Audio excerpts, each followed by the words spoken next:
Hello everybody and welcome to the Touring Pro Series Virtual Carrera Cup 2015.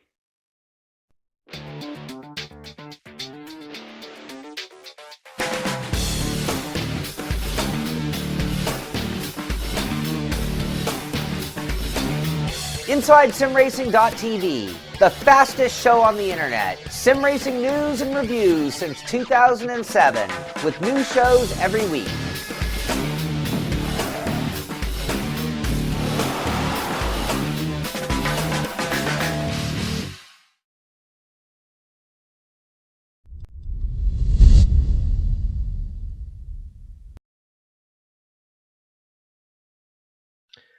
Hello everyone and welcome to round 1 of the Virtual Carrera Cup 2015.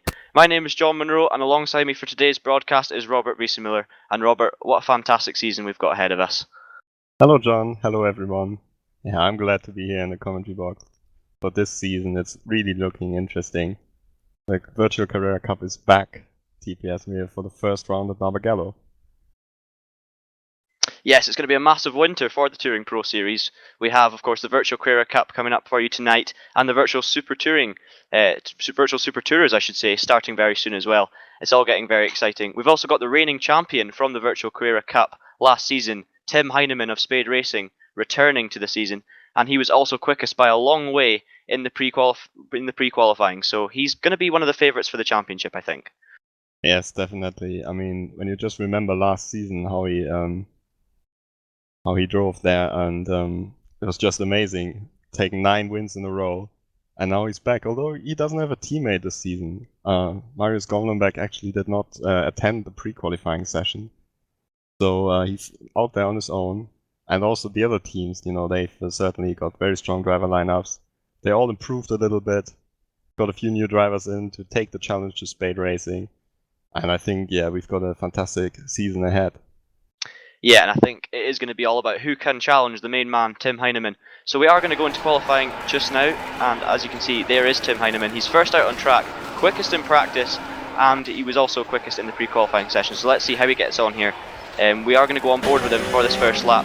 This is Barbagallo Raceway, a fantastic track, used every season in the V8 supercars, and always provides stunning races.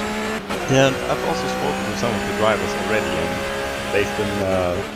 they all like this track. They all think it's very suitable to the car. It's got a very nice natural flow. You have to be careful with the curves on this track, but otherwise it should be a great track. It's a bit difficult to overtake on it because it's very tight, but either way, most of the drivers that I've been speaking to, they're very happy that this track is the opening line. So that's Tim Heineman round turn 6 on his first flying lap. He's heading down the back straight now.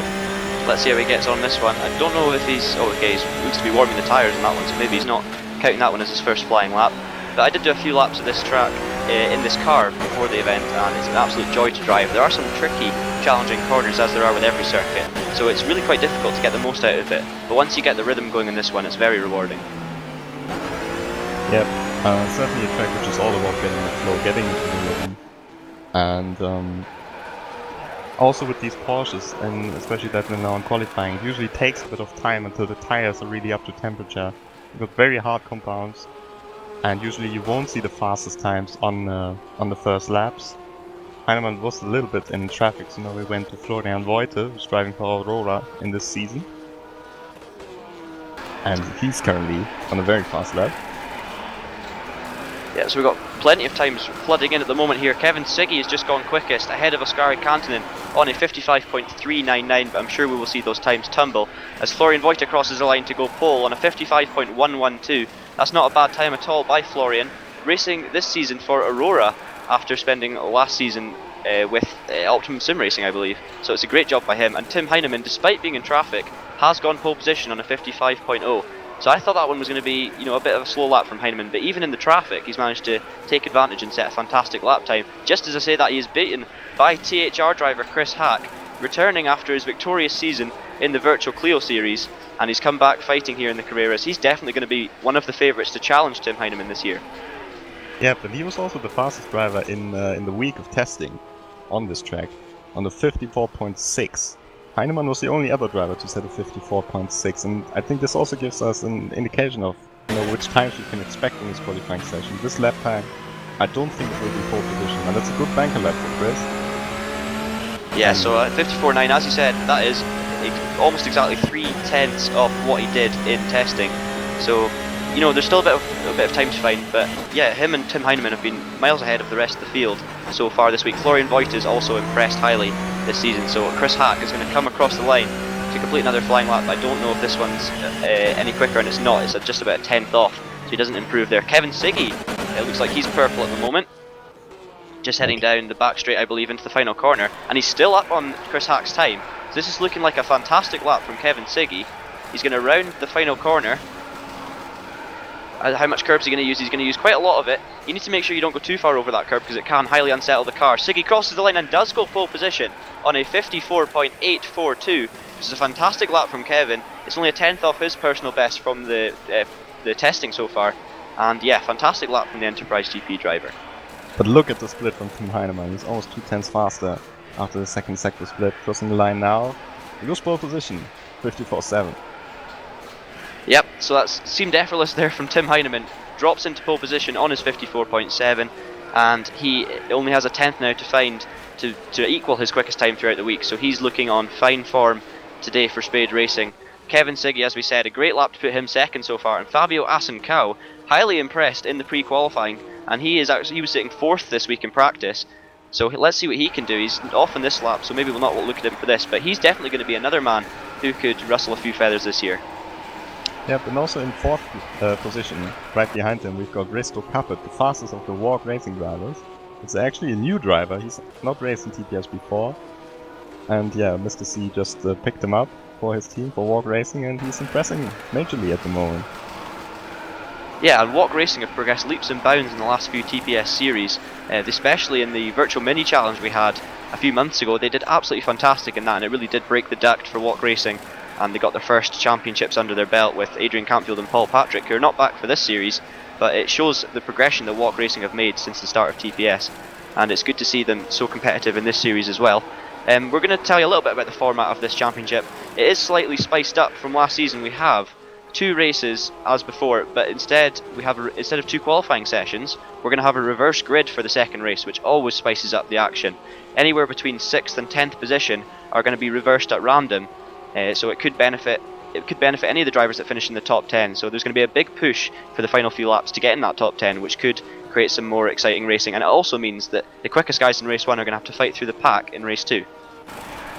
Yeah, this is certainly looking very exciting, and also this makes the first qualifying session a little bit more important, because if you mess this one up, you'll have a bad starting position for the first race, but also you don't have a second chance to qualify for the second race, so you should be able to set a fast lap here right from the beginning. On board now with Yunus Raivu, who's going for THR Red. Yeah, it's not a bad lap so far from Yunus. He's just under 3/10 off the quickest, so we're going to go back to see the front guys here. He's going to cross the line. Can he improve in the 7th position? He doesn't improve. I don't think he improved his time. No, he was just a few tenths off his best, or a few hundreds I should say, off his best time. Ross McGregor has gone up to 3rd. THR teammate Chris Hack for this season. He just joined the team for the Virtual Carrera Cup, and he's doing a fantastic job so far, Robert. We know how good a driver Ross is from previous experience with him in the Virtual Touring Masters more recently, and he has done a stunning job this season, especially towards the end. He was really pushing the championship favourites right at the end of the season. Adrian Holm dominated that series, but Ross was right on pace with him by the end of the season, so he's going to be another man to watch out for. He goes second on a 54.772, and in the meantime we have actually missed Tim Heinemann, improving his time to a 54.630, and anyone's going to struggle to beat that, I think, this session. Chris Hack goes second on a 54.767, so these THR Orange boys are looking very strong in this one. Yeah, but we also missed Florian Voigt moving up into 4th place, the Aurora driver, on a good lap. So yeah, it's very close with the times, although it looks like it again that Heinemann just has a small edge over everyone else. Yes, another thing that's going to spice this season up, I think, Rob, is the introduction of possibilities of rain, which we've got for this season, as we watch Andrew Waring on a fantastic lap. He's only 400s off the pole position, so we'll follow just the end of this lap quickly. Oh, I think he might have... Oh, he's missed the apex, hugely there, and takes too much curb, and that's such a shame, because it was looking like a fantastic lap there from Andrew Waring, the Aurora driver. Crosses the line and stays 15, so he's clearly got a bit of pace locked up in there. But it's only 2 minutes left, so now the tires should be up to temperature for all the cars. Now we should be able to see many improvements, many fast laps, but the drivers also really have to nail it. And for Andrew Waring, I'm sure he can do better than 15. He's shown a lot of pace in pre-practice, and also his teammate Voite is right up there at the front. So, Yes, definitely. But now So the pressure Klaus is coming Nyring in. for Walk Racing, returning after his successful first campaign in the Virtual Touring Masters, is running 17, so that's not bad performance from Klaus. He's a very quick driver. He's been developing in the Touring Pro Series. He's not been here for long, but he's definitely doing a fantastic job this year. He's not going to improve, I don't think, on this lap, but yeah, no, definitely a promising driver. Just to finish off what I was saying about the rain, was that we're going to have basically live weather. So if it's raining right now in where Barbagallo Raceway is, it's going to be raining in the sim where the race is, which keeps everything very realistic. It means that we've not got scripted rain like some people might expect, and it keeps everyone guessing right to the last moment. If a sudden thunder shower hits Australia or wherever the races are at the time, it's going to have a big effect on the race, which I think is a fantastic new feature. Yep, but at the moment the conditions are dry, so all drivers can get the maximum out of their cars. Could we get the timing back up to the front of the field so we can see if there are any improvements? And there is Kevin Siggy into second place. Fantastic lap from the Enterprise GP driver. Yeah, that's Kevin returning for a second year in the Virtual Carrera Cup. He did stunningly well in the first year, and he's put himself second there in a 54.707, so it's a great lap from Siggy. I think that is going to be that is his quickest lap so far this week in practice. A whole half a tenth quicker, and half a tenth, it may not sound like much, but it's huge amounts here in the Touring Pro Series, and it puts him second place. And if he can secure a front row start, that would be absolutely fantastic for him. And we've also missed Tim Heineman improving once again to a 54.612, so he is looking unstoppable at the moment for this first round. Yeah, but a great lap from Siggy nonetheless. Enterprise GP is a new team. Last season he was driving for Positive Sim Racing. As we now see, the timing has gone down to 0, so everyone's on their final lap at the moment. Let's see if anyone else is on an improvement. I think Heinemann just equaled his second sector. Yeah, I'm not sure if that was a timing glitch or it was actually right, but we'll see as he crosses the line. I know he's lost the back end at the last corner, so unless he performs miracles, I don't think he's going to improve, and no, he doesn't. So let's have a quick look down, see if we can find any drivers on quicker laps. Voite crosses the line, doesn't improve on 5th, but he will be delighted if he can start there. A much stronger performance than last season. He improved throughout the season last year, and he's looking much stronger this year. He's come in, done a great job in pre-qualification, done a great job in testing all week, and he's put himself right up there in the mix for the first race, so massive kudos to Florian Voite. So Fabio Asencal now is heading down the back stretch on his final lap, but it's not a quick one. So we'll see if we can find Rodriguez, anyone. I think he's not that far off. Pico Rodriguez in 10th, and he's looks 8 tenths off, and that's no. I think that looks like he's practicing pit stop. So it is actually a good chance to practice your pit stop if you're heading in on the end of your qualifying lap. But obviously we don't really expect these drivers to be making pit stops in the middle of the race. But that is the end of the qualifying session. So we will give you the grid right after this quick break.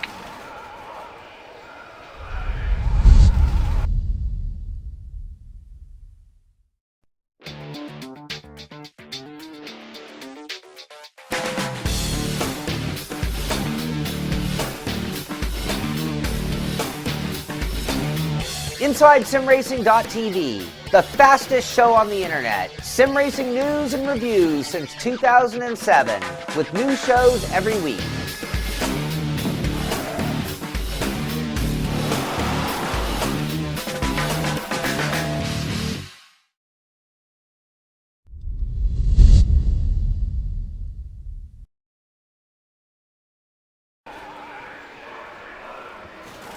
So at the end of the first qualifying session, a fantastically exciting qualifying session, a few surprises in the mix, and Robert is going to take us now through the grid for the first round, the first race of the 2015 Virtual Carrera Cup.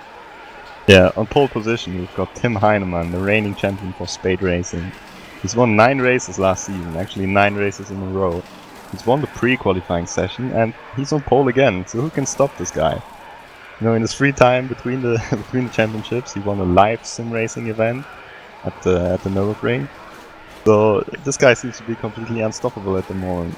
But actually, in second place, not too far behind, it's Kevin Siggy, the Austrian driver for Enterprise GP. This is definitely his best qualifying position ever in his TPS career. It's a great start for Enterprise GP in second place. Then in third place, we got Chris Hack, and in fourth place, Ross McGregor, the two teammates for THR Orange. Two good friends, practicing together always. And yeah, they've got a great qualifying session. It's very promising for THR. Fifth place, Florian Voiter for Aurora. And in sixth place, Risto Kapit from Estonia, the fastest of the Walk Racing guys. He's just been signed to Walk Racing a couple of days before this event. So it's a fantastic start for him, fantastic start for his TPS career. In seventh place, Chris Butcher for THR Blue. And then in eighth place, Fabio Assunção, who's also been really fast in pre-qualifying. Had a very good start to the season. Ninth, Andrew Waring, so he did improve on his time. And in 10th place, Pipo Rodriguez, the GT Competizione driver from Portugal. Then we've got in 11th place, Yunus Raivio for THR Red. And alongside him, Janko Glavak for Smile Power Racing. Janko is also new to TPS, but he's got plenty of experience in sim racing. 13th place, Lars Brookman, one of the guys who was very impressive in pre-qualifying, and actually the only Ice Cold Racing car on the grid. And in 14th place, maybe a little bit down the field, Adrian Holm for THR Blue, Chris Butcher's teammate. He's won the Virtual Touring Masters Classic season in very impressive fashion, and he just signed up last minute for the Carreras. So he's actually not got any experience in these cars, so I think it's a decent qualifying position, but you can certainly expect a bit more over the season. 15th place, Ruud Easterbeek, the second Walk Racing car, maybe a bit further down the order than we were expecting, because that's the guy who has a lot of promise, got a lot of success in other championships, and alongside him Oscar Hardwick for Smile Power Racing. Then in 17th, Luca Pecklai in the fastest core racing car, and Tobias Olsen for YTF1. 19th, Klaus Neiring for Walk Racing, and 20th, Luka Oslakovic, the second core racing driver. Oh, sorry, I've gone a bit too far there, so I'll have to go back. 21st, it's David Jund for THR Red, and 22nd, Thomas Hinz. That's also a Walk Racing driver, with not so much experience in sim racing, so very good performance from him.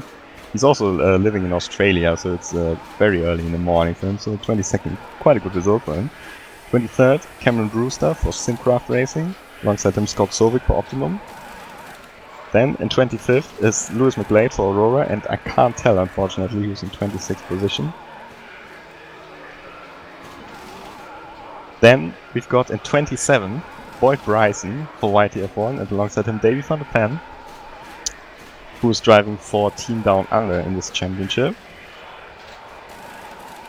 So It keeps resetting for some reason. I think that must be right near the back of the grid. So alright, we've got a couple of drivers after Benny. 29th place, there we have it. Thomas Jacobs for Cosmo Autosport. Cosmo is a new team in TPS, and they got one car into the first division, so that's nice for them. 30th place, Balázs Kiss for Smile Power Racing, and this is certainly a disappointing qualifying position for Balázs, who's a guy who's new to TPS, but he's got plenty of experience in sim racing. Then in 31st, Oskari Kantonen, another Smile Power racer, another guy with a lot of experience, who certainly found TPS to be a little bit tougher than he expected. And in 32nd, we've got Miguel Cardozo in the second GT Competizione car.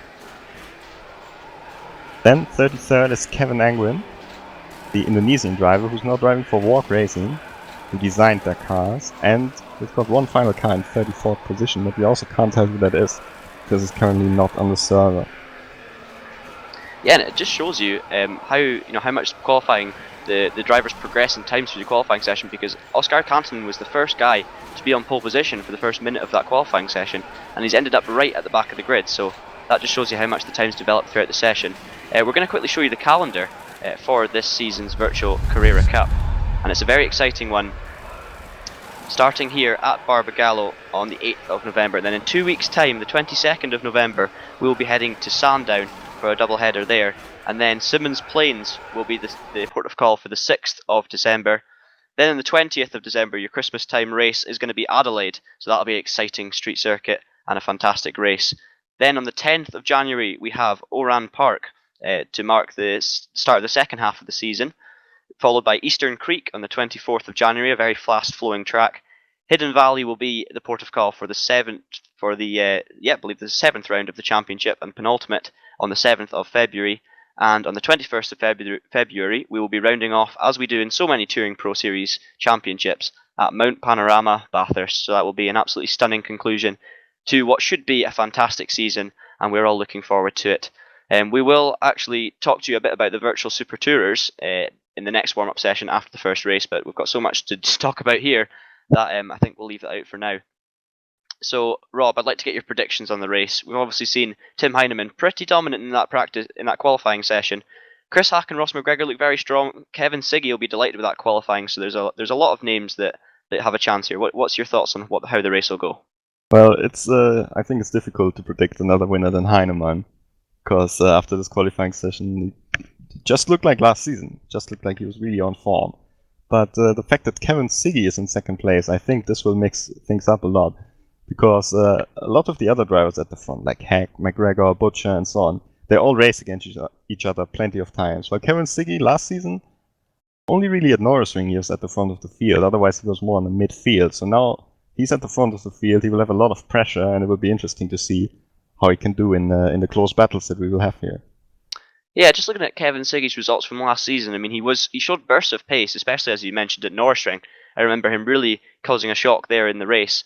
But as the championship went, he actually ended up finishing 12th, which in such a competitive grid is not bad at all. But he'll be looking to break into that top 10, maybe even the top 5 this season, judging by his pace in that qualifying session. So, he had a bit of an inconsistent season last season. So hopefully he can eradicate some of those mistakes and have a good, consistent, fast season. So good luck to Kevin and all the other drivers for the championship. We're just coming to the end of warm-up now with Fabio Asemcao the quickest on a 55.053. It's going to be interesting to see how the driver's racecraft compares to their outright speed. It's going to who's going to build up the positions throughout the race and who's going to drop back from their qualifying. As always in Touring Pro Series and in every form of sim racing and real life racing, the race is the most important bit. The qualifying only gets you starting. It only gets you your starting place in the grid. It's the race that really counts. But we're going to be heading into that race just in a moment's time. So I'd have to say Tim Heinemann's going to be the favourite for this one. He won the championship last season in tremendous style. He won so many races in a row. It was unbelievable, unheard of in the Touring Pro Series. Really did show that Jesper Tolberg style domination. And he seems to be following that up again this year. So we'll just take you to the grid now, where the drivers are beginning to line up for the race. And if we can find the guys near the front of the grid. Yeah, so we will start off with the formation lap, of course. But you can already see here that the grid is very tightly packed. So it will be important to get a good start, but you also have to rely a little bit on the car ahead of you to get a good start as well, because otherwise you're stuck. There's just nothing you can do. As I just got a report from our secret pit lane reporter that Andrew Waring disconnected and Florian Voigt is not in a starting position. Oh no, that's a real shame for both of them actually, because I'm just going to have a look through to see if Voigt is still in the server. But Andrew Waring, he was purple at one point in that qualifying session before a mistake in the last corner, so he's clearly got the pace, and it's a real shame if he hasn't made the race. And Florian Voigt down there, let's see what's happening with him. He's showing down there in 33rd, and he has joined the grid in fact, but he's at the back of it, so that's a real shame for him. He obviously missed the initial call, and he was flying in qualifying, and he was really looking to make a great start to the season. So it's a real shame that he's down there in 33rd. But these are the kind of things that happen. It's really strange because it doesn't look like he came out of the pit lane too late because he's still on track. Usually, then you have to wait in the pit lane exit. That's very strange. Yeah, now that I think about it, that is quite strange because, as you mentioned, what usually happens with the rFactor system is, if you miss the start of the race, you are going to be starting from the pit lane, and you have to wait till all the drivers cross this first sector line, which on this track is a long way around the circuit. So a bit strange there from Florian Voigt. So I guess in some ways he's lucky that he's not having to start from the pits, and by the looks of it, he's starting from the back of the grid. But obviously incredibly unlucky that he hasn't managed to pick up at his 5th position qualifying and make the most of it. So if he wants to get in the reverse grid, he's going to have to push all the way through a field in a very tight and twisty track. But there's definitely possibilities for overtaking here. I think we're going to see a stunning race. Another man to watch would have to be Adrian Holm, the reigning Virtual Touring Masters champion, starting from 12th position. He is going to be improving throughout the race, one would feel. And starting in 12th place, he's definitely going to be a contender for that reverse grid. But we are all lining up and getting ready to go lined here. Up. Heinemann in the white car with the black and blue stripe in the middle. Siggy in the silver car. with the black side skirts, and then the 2 black and orange cars. These are the THR cars, and you can see the lights on the left side. So we are about to go racing here for round 1 of the Virtual Carrera Cup 2015, and we are green. Looks like a good start for Heinemann to this championship. Kevin Siggy rounds up in second place. It's going to be chaos down into turn 1 unless these guys are very careful. It's a very difficult turn 1 to navigate in the first lap, but Heinemann does lead away, and it looks like the majority of the drivers have gone through there cleanly, almost all of them in fact. Great start, and Heinemann has already burst into the lead ahead of Kevin Siggy under pressure from Ross McGregor. As they head now through turns 4 and 5, as you watch the whole field string through there, and there's a few battles going on, a lot of side-by-side action, but it is Tim Heinemann who leaves from Kevin Siggy, Ross McGregor and Chris Butcher. Yeah, it looks like Chris Hack has lost out a little bit at the start, but look at the gap that Heinemann has already pulled. As we see the THR cars going side by side there. McGregor in the orange car and Butcher this time in the blue car in this season. Butcher going on the outside. Ooh, that's not the place where you want to be side by side. It's not the way you want to be treating your teammates. We've got a big crash at the back. I think there's Rival, or there's Junt. There's Junt in the Warp Racing car involved there. I don't know who that is. That's a massive accident. Well, we'll see if we can get a replay of that. I have no idea what's going on there. But it doesn't look like we're going to get, as we see, oh no, this, I don't know who we're on board with. I'm just going to go through, and it's Luca Peklash we're on board with that's off the track, so he's lost out. We will see if we can catch up with what drivers were involved in that. But that's not a good start of the season for the drivers. That's not the way you want to start your championship, but it is Tim Heinemann who's had a perfect start here, leading by 1 second ahead of Kevin Siggy.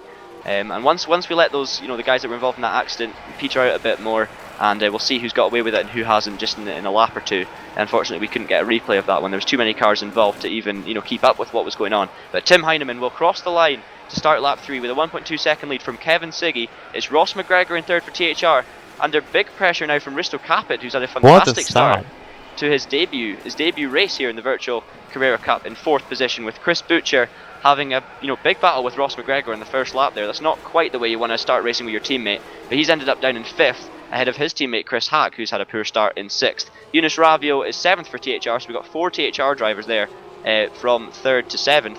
Lars Brugman in 8th in the only ice-cold car, under big pressure now from Pipo Rodriguez, who has a quick look down the inside. Is he going to make the move stick on Chris Hack? It's a fantastic one if he does. Down the inside into the turn 6 hairpin. It looks like he has got the move done. So Pipo Rodriguez moves up to 8th position. He's now got the pressure on Eunice Ravio. Lars Brugman down to 9th and Ruud Hiesterbeek in 10th. Looks like Rodriguez is flying at the moment. He's trying to move. Wow, this is really aggressive. That's an aggressive one from. Oh, it's going to put them both wide. Heinemann sets the fastest lap, but these guys are racing for their lives here in the Virtual Carrera Cup. It's only lap 4 of the first race of the first round. We need to maybe calm it down a bit here. But Rodriguez must be having a blast. A fantastic racing going on here. Side by side action. Hiesterbeek's involved. Asencau's involved. Brugman and Rodriguez and many more drivers in a fantastic battle there. Going down to the last corner, it looked like Rodriguez was going for a move that I'm not sure if it was quite on, but he did get enough of the car alongside. A bit too much contact, and it sent them both a bit wide, and it's cost them both a bit of time as well. Yeah, also the pit lane exit, the pit lane entry is very slippery, so if you push another car on there, it's getting really tough. Meanwhile, at the front of the field, Risto Capit has moved up into 3rd position. Yeah, that's a great move for Capit. We will go and take a look at that one just in a minute, but he's passed Ross McGregor for 4th, the THR orange driver. Has lost out there, and Chris Butcher 5th. So we're going to see if we can get a replay of that move. Looks like it might have happened on the... actually, it's gone on before that, so don't think we're quite going to get the replay, but it did seem to happen before the turn 6 hairpin. Maybe through turn 4 left-hander, so well done to Kappa, up to 3rd position, having a stunning debut here in the Virtual Carrera Cup. He's too far behind at the moment, Tim Heinemann and Kevin Siggy, who are breaking away at the front. Siggy doing well to hold on to Heinemann, only 1.4 seconds off the leader, but it's Kappa up to 3rd, Ross McGregor 4th, Chris Butcher 5th, and Chris Hack 6th, the 3 THR drivers covering the 4th, 5th and 6th positions. Pipo Rodriguez has got up to 7th after some fantastic scruffles on the last few laps. Lars Brugman in 8th for Ice Cold, Hiesterbeek 9th and Asencau 10th. And I'm going to see if I can have a look, see who's involved in that first lap crash. Yeah, I got the message that at least Lewis McGlade had to avoid the accident and got a drive-through penalty because he left the track while he was doing so. That's very unlucky. Oh, and Kevin Siggy set the fastest lap of the race, so he's really putting a shift on here to catch Tim Heineman. Just looking at the drivers affected, it looks like Cameron Brewster, Fran Lopez, Davy van der Venne, Thomas Jacobs, all a lap down, which would suggest they're being in the pits, or they're suffering from damage after that crash. We also got Vals Kiss down in 29th with McGlade and Thomas Hintz, 1 lap down as well. Luca Pecklage, 2 laps down, so he's obviously definitely not got away with it. He seems to be the guy in last at the moment, so I'm not really sure how that all stemmed, but I'm sure we'll look back at it after the race, and I'm sure the stewards will have a look to see what's going on there. But not a good start to a lot of these drivers' seasons, but having a fantastic start here is Tim Heineman and Kevin Siggy out front. Only a second now covering the two of them, so Siggy's really got the hammer down and is closing in on the reigning champion. Yep. He just went past one of the core racing cars that was probably involved in the first lap accident as well. You can see it, you can see how close Siggy already is, so pretty amazing drive from him so far. Yeah, and I'm not sure he was the main man we expected to be closing in on Tim Heineman this early on, so fantastic for him after a great qualifying. He seems to be backing it up nicely. We have a good battle developing here for 4th position. McGregor's only 2/10 ahead of his teammate Chris Butcher, and Chris Hack in 6th, so all these THR guys have very similar pace, and we cannot ignore Pipo Rodriguez, who's a second behind him, and he's been looking racy so far this afternoon. Lars Brugman on the back of him. So yeah, some great racing already, lots of action. I'm just going to see if there's any very close, but I mean Heasterbeek's under a lot of pressure here from Fabio Asencao, with Janko Glavak following behind. So it looks like Ravio's also dropped back a bit down to 12th for THR Red. He's obviously had an incident that we've missed there, and Adrian Holm not quite making the progress that I might have thought he did. He's down to 13th, so he's actually lost a place. As the top 3 all simultaneously set quickest laps, it was Heineman first, then it was Siggy, then it was Caput setting the fastest lap. Oh, so there's in the foreground there was Hack and Rodriguez alongside each other. Now Brugman is in the mix as well. On board with Hack now, and it looks like Rodriguez has got through, so Rodriguez up to 6th position now. So that looked like he must have closed that gap, unless Hack's made a mistake somewhere, because Hack was right behind Butcher and McGregor, and suddenly Rodriguez out of nowhere has passed him, so that would suggest that Hack's made a mistake at the end of that last lap. But he is in 7th position behind people who once takes another position and moves up further through the field. He's having a terrific race, Rob. Yep, great race from him so far. He went a little bit wide in this corner, so now Hack's got a much better run out of the corner. He can't go on the inside, and it's probably impossible to pass on the outside in the final corner. Let's wait and see. Doesn't try, he ducks back and he's going to go for the undercut, but he gets the back end a bit too squirrely on the exit and doesn't quite make the move. Heineman sets the fastest lap again, but that gap between Heineman and Siggy in the last few laps overall has actually come down by about 3/10 of a second, I should say. So Siggy is doing a great job to just stay with Heineman, but it's, wait and see how long it'll last. It's going to be interesting to see whether it's just a string of fantastic laps from Siggy, or he's genuinely got that pace throughout the race to stay with Heineman. But it looks very good at the moment. As we stay on board with Hack now, following Rodriguez. He's about half a second behind now, but he's had so much pace throughout practice. He was the second quickest all week, or I should say he was the quickest, right with Tim Heineman. So he'll definitely have enough pace to make a move here if he can get a good rhythm going as they lap one of the core cars, I believe, that is struggling around at the back of the field. So yes, Hack now looking to get redemption on Pipo Rodriguez, having been passed just a lap before. Yeah, and just right ahead of them we've got Butcher and McGregor. I'm not sure if they're actually working together, or if Butcher could go maybe a little bit faster. Yeah, just looking back from Ross McGregor, Butcher seems to be tagging onto the back of him. It's actually very strange seeing Chris Butcher in a THR blue car. We're so used to seeing him in the THR red livery. But the two of them do seem to be running together. I wouldn't be surprised if they were working in tandem just to try and close the gap to Risto Caput. But Caput's pace is stunning at the moment, and it's going to be very difficult for them to do so. Yeah, and I mean Caput, it's I haven't heard anything from this guy, to be honest, before he signed up for this championship. And then I did a little bit of research and found out that he's coming from Live for Speed. Started his career there and then moved over to rFactor. But I mean, this is a really competitive championship here, and to be running in 3rd place in his first race, that's just an amazing performance from him.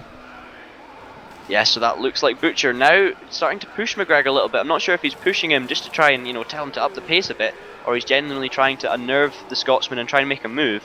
But those guys do seem to be lapping at okay speeds. They're not setting quickest laps like the guys in front of them, but they seem quite consistent the way they're running, and they've managed to break away from the pack behind them. So That's Ross McGregor and Chris Butcher. Seem to be working together to some extent, but Butcher now looks to the outside, and it's difficult. It's really difficult to tell, from sitting up here in the commentary box, whether Butcher's genuinely trying to pass Ross, or he's just giving himself some breathing space to brake comfortably, make sure he doesn't hit him, and just follow him. It's always very difficult to tell unless you're in the channel, but he does look very racy. He's going around the outside now into the final turn, and Chris Butcher, if he can make that move stick, that will be a stunning pass. What a move! And he's already a contender for pass of the season. Butcher round the outside of teammate Ross McGregor into the final turn. We're going to have to give a replay to that one, so talk us through it, Rob. I think actually McGregor was sending it back in first corner. But he had a fantastic move from Butcher, just brake later, and I think McGregor didn't expect that, and that's why he was a little bit too careful. And if you stay on the... now we're back in live in action, so probably the move has not worked in the first Yeah, sorry, corner. I was just about to say, it looked like, I think what happened was McGregor did have another look down the inside of Butcher down to turn 1, but Butcher's managed to fend him off, so great move from Chris Butcher, and that puts him up into 4th position. But we're going to take a look further down the grid, see how the drivers, towards the back end are getting on. Actually, the battle, just briefly talk about the battle for 10th, because of course 10th position is where the reverse grid is, and currently Fabio Asencow is sitting in that 10th place. He will need to get up to 6th to guarantee him a reverse grid, but in 10th, there's I believe it's a 1 in 4 chance of him being on that pole position for the next race as it stands at the moment. So he really will want to make up some ground and try and make a move on Ruud Easterbeek, the walk racing driver, as we see a move happening, or attempted move there by Hack on Rodriguez doesn't pay off. So just going back down the grid a bit further, we have Oscar Hardwick in 15th, Florian Wojta already up to 16th place, so he's obviously capitalised not only from that crash on lap 1, but he's clearly been driving very well, making a few moves, and Wojta up into the top 16 already, and he just needs to see now whether he can get up into that top 10. It's going to be a close one because he does have a lot of pace, and is that Hardwick just... No, that looks like a back marker. I think that's Balázs Kiss, who was a lap down. He was also involved in the big incident in the beginning. So Oskari Kantonen running in 17th at the moment, ahead of David Junt, who'll be slightly disappointed for THR Red down in 18th. Junt had a good season in that car last year. I believe he was the top finisher of the THR drivers in 7th place, so he'll be disappointed to be down in 18th at the moment, I would presume. Klaus Nyring in 19th for Walk, ahead of Luka Oslakovic. Yeah, sorry about that. Miguel Cardoso in 21st for GT Competizione, with Boyd Bryson right on the back of him. Boyd Bryson, another name from last season's Virtual Carrera Cup, who did a great job. A few noticeable drives throughout the season from Boyd. And Kevin Angwin right on the back of them in 23rd place. Then we've got Scott Sovic 24th, Cameron Brewster, the first of the cars a lap down, 25th, with Lopez 26th, Davy van der Venne 27th, with Thomas Jacobs right behind him in 28th, so a nice wee battle between those guys. Balzas Kiss in 29th, ahead of Lewis McGlade 30th, with Thomas Hinz 31st and Luca Peglage in 32nd. So that rounds off our current race order on lap 14, just heading on to lap 15 now of this race, and Heinemann extends his lead out front to almost 2 seconds. Yeah, but it looks like he's finally in his rhythm again. In the beginning, Siggy was setting a little bit faster times, but now Heinemann seems to be settled, and it's still very interesting how well Kevin Siggy can keep up. But you can also see it with the gap to Risto Capet, because it was a bit smaller before. And even though Siggy has maybe lost out a little bit to Heinemann, he still managed to maintain the gap to Capet, or even make it a little bit bigger. So, a very good performance from Siggy still. But I think it will be really difficult to catch up. And Butcher does seem to be gapping his teammate Ross McGregor for 4th position, so that's Butcher in the THR blue car. As you can see, he's 7.5 seconds off Heinemann, and he's about 3 seconds behind Capet, so he's going to struggle to catch him. But Ross McGregor in 5th place has dropped slightly off the back of Butcher, so he'll be looking to close that gap up. I think that's the 2 back markers, I believe, right behind them it is, battling away for a position in the mid-20s. Then we've got Pipo Rodriguez behind that, still holding off from Chris Hack. That's teammate of Ross McGregor in the THR orange car. And Hack, he looks like the kind of guy, one of the guys, as we spoke about, one of the main contenders to challenge Spade's Tim Heinemann for this championship. And he does really need to, start improving his performances from now. Obviously, this is only the first race, and he's had a tough first few laps, down in 7th. But if he wants to contend for this championship, he really does need to, secure a solid enough result in this one. Thankfully for him, at the moment, he's sitting very pretty for the reverse grid with a 3 in 4 chance of making that reverse grid, or 4 in 5, I should say. being on that pole position, or at least in the front row for the second race if he stays where he is. So Hack's put himself in a good position for race 2, but he's not going to capitalise as many points as he can for race 1. And that they definitely, one thing these drivers will be looking out to do is not let Tim Heinemann grab a big lead in this series, because that's what everyone that's what happened last season, and Tim Heinemann ran away with the title, and nobody could do anything about it because it got to that stage so early on where he was dominating so easily as the back markers get out of the way that no one can stop him. So Chris Hack will definitely not want that happening, and he'll be doing everything in his powers to score as many points as he can, whilst by looks of it securing a good qualifying position, or a good grid position I should say, for race 2. It looks like Hack is a bit passive at the moment. It appears to me as if his car is faster than Rodriguez's, but he's not really making any serious attempts of challenging people. So I don't know, maybe he's just not putting himself in a dangerous position this way, but I'm pretty sure he could maybe try it. Do like Butcher, just try to force a move, try to be a little bit more aggressive.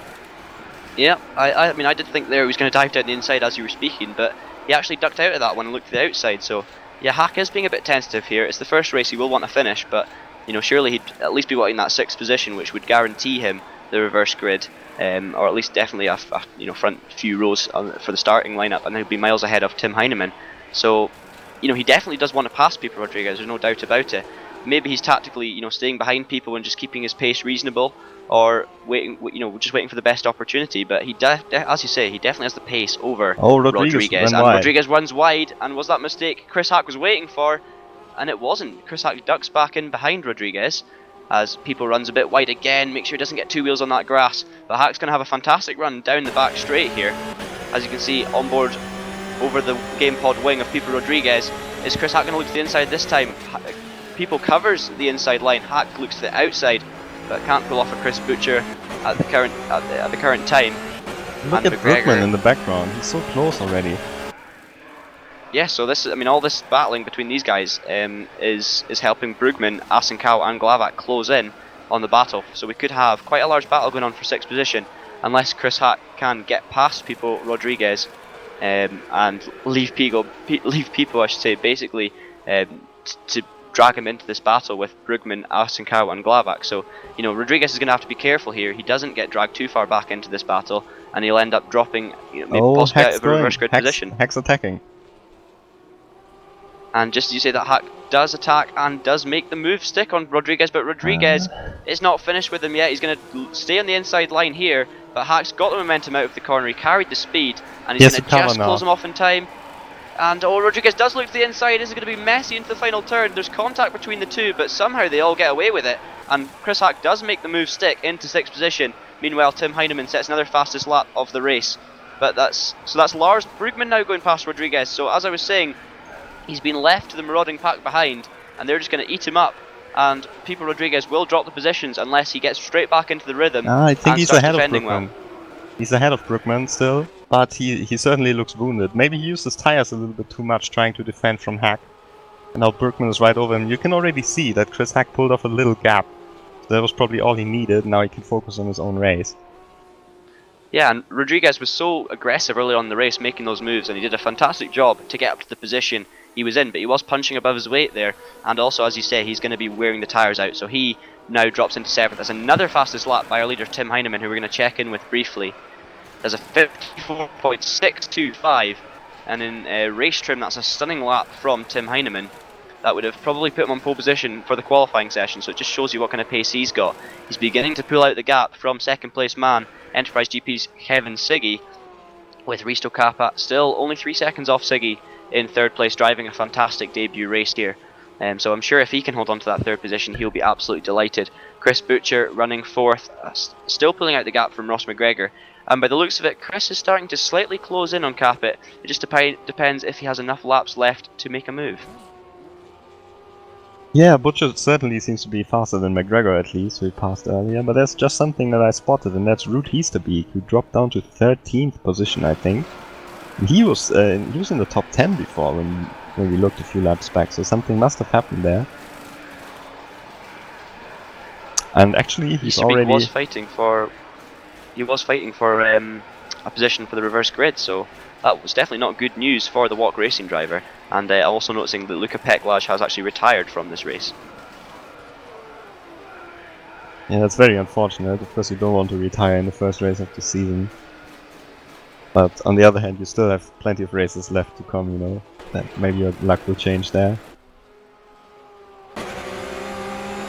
So we go back on board with GT Competiciones Pipo Rodriguez. Now pressure is coming from the sole ice cold driver in the pack, and that is Lars Brugman, driving. I'm sure he'll be delighted with this performance at the moment in 8th position. Lars has always been a driver that's been there or thereabouts in the Touring Pro Series, but he's never really made the breakthrough to be one of the top drivers. 8th place in the Virtual Carrera Cup at the moment is definitely not something to be sniffed at, and he is fighting for second with Pipo Rodriguez. Looks to the outside going into that final corner, but Pipo's been good down into that final corner, late under braking and defending very well, and he does so again here. But the pressure is not relieved one bit, with Lars still right behind him as we begin lap 23. He looks to the inside but ducks straight back out of that one, so he's not going to make the move now. I think he might just wait until at least the turn 6 hairpin before trying again. We have Fabio Asencao just behind these guys in 9th place, just waiting for an incident between the guys in front of him to move up to that 7th position, which, well, that's that in his eyes, that's how it would perfectly go. But depends if Rodriguez and Brugman behave themselves or not. And Janko Glavak is just sitting there nicely in 10th, kind of the same position as Asencao, just waiting for something to happen.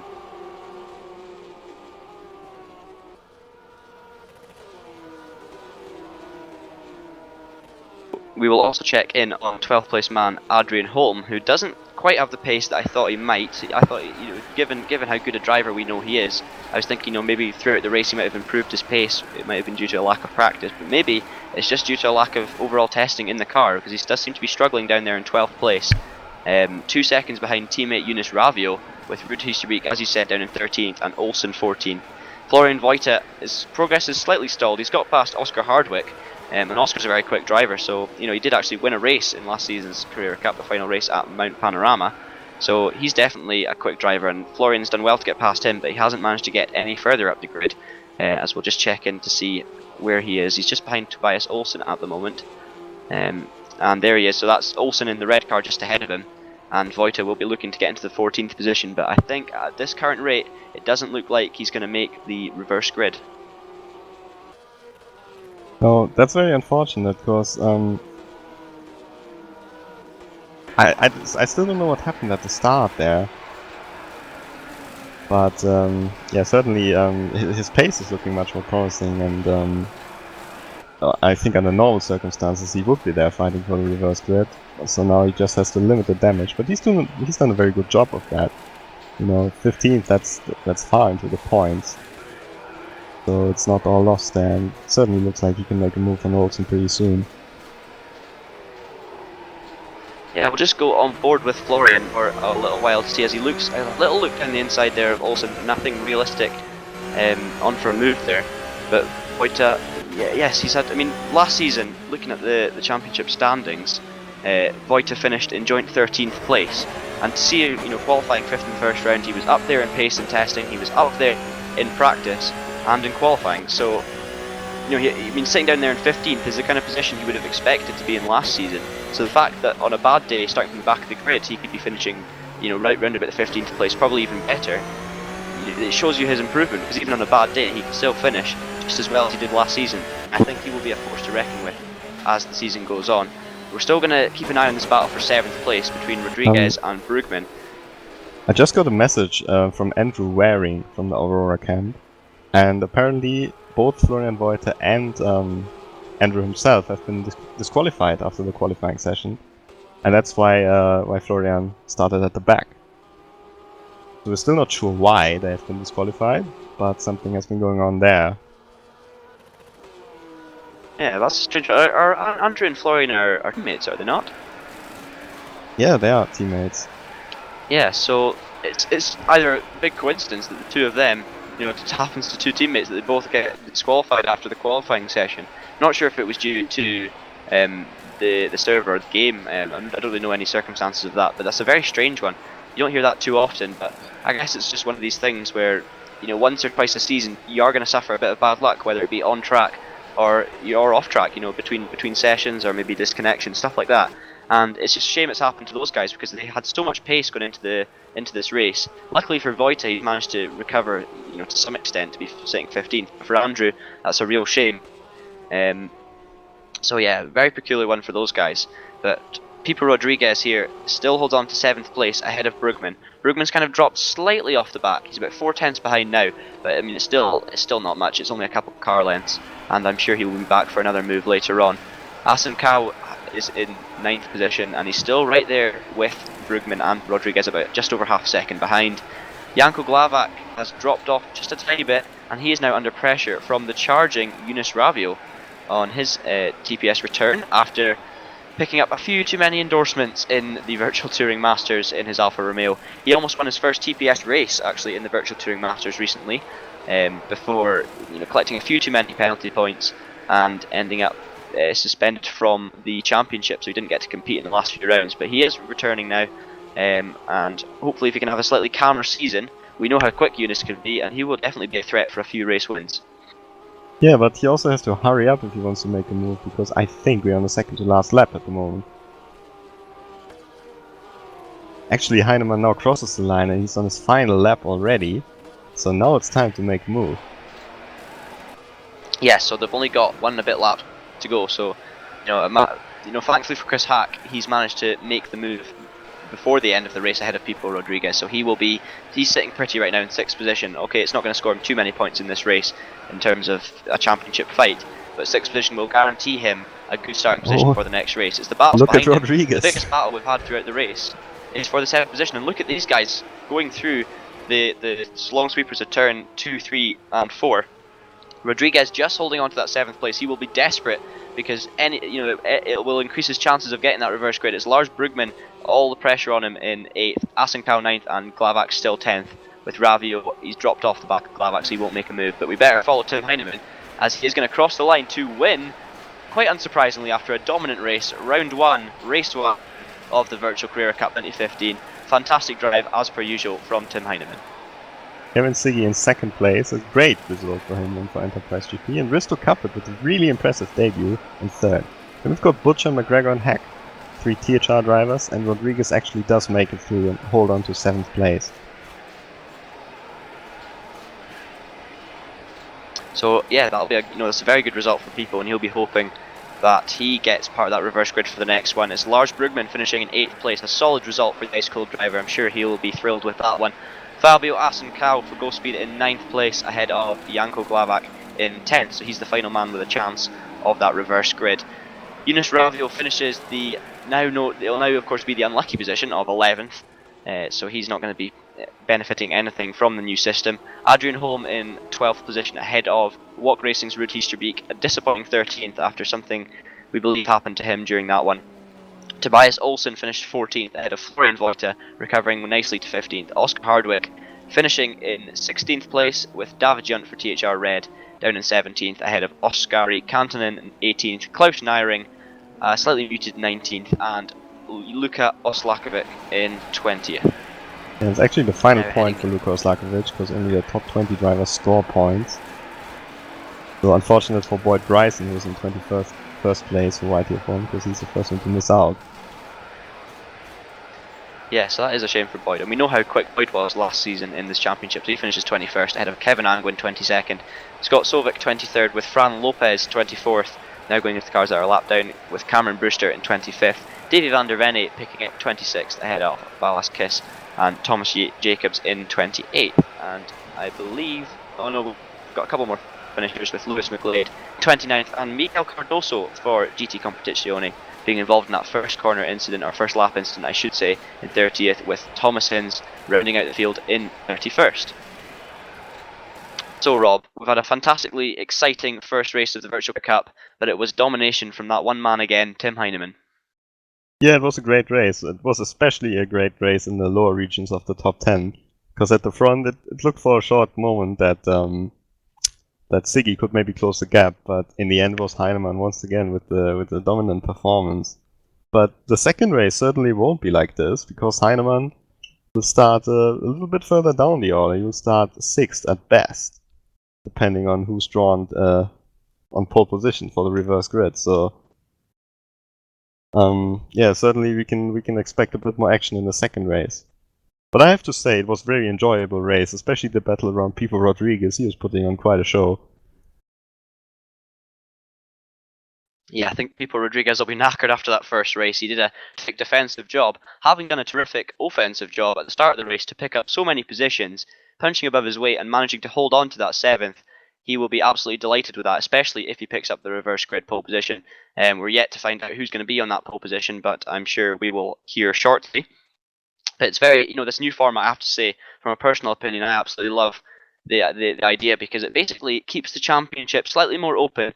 There's more room for, maybe some incidents and stuff like that. And obviously, you don't want too many incidents, but it does make the drivers work for it. Tim Heinemann last season probably didn't have to make too many overtakes, and maybe a few in his teammate Golombek at, I can remember Road Atlanta and places like this where they had good races for the front two positions. But as soon as Heinemann got out front at the start, he just ran away with it, or followed his teammate before managing to get past him towards the end of the races. But at this point, Heinemann's going to have to show now that he has the racecraft when it comes to overtaking to try and get back up to the front of the grid. And it also gives a chance for the guys, maybe on the breaches of top 10 to really make a name for themselves, and get themselves put in the spotlight under pressure, for maybe those drivers that don't get as much of that usually.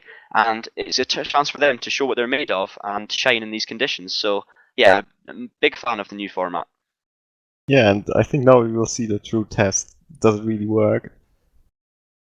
And it will be very interesting with Heinemann especially, because last season, like you said before, he didn't really have to show his racecraft. Most of the time, he was just too good. So now he's actually under a bit of pressure, and of course, also a lot can happen in these races. I mean, you could see it the big accident on the first lap of the first race.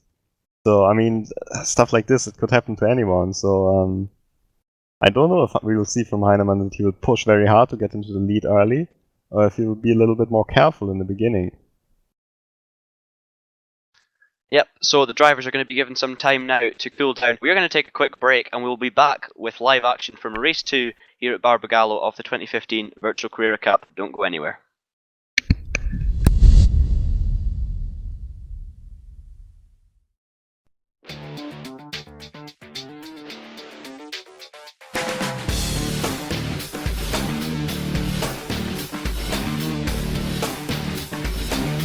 Inside SimRacing.tv, the fastest show on the internet. Sim racing news and reviews since 2007, with new shows every week.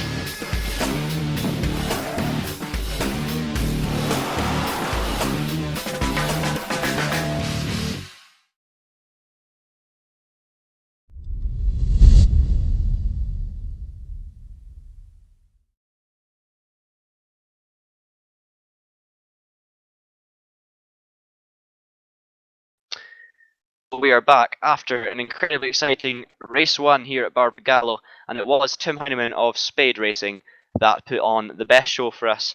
He managed to drive away at the front, and after a bit of pressure from Kevin Siggy of Enterprise GP, but he did manage to come off quicker in the end. He had good race pace throughout. He was the most consistent driver, and as we've seen a lot of times last season, he ended up with the race victory. So well done to Tim Heinemann. He'll be looking to see whether he can break through the pack in the next one, starting from a slightly lower position.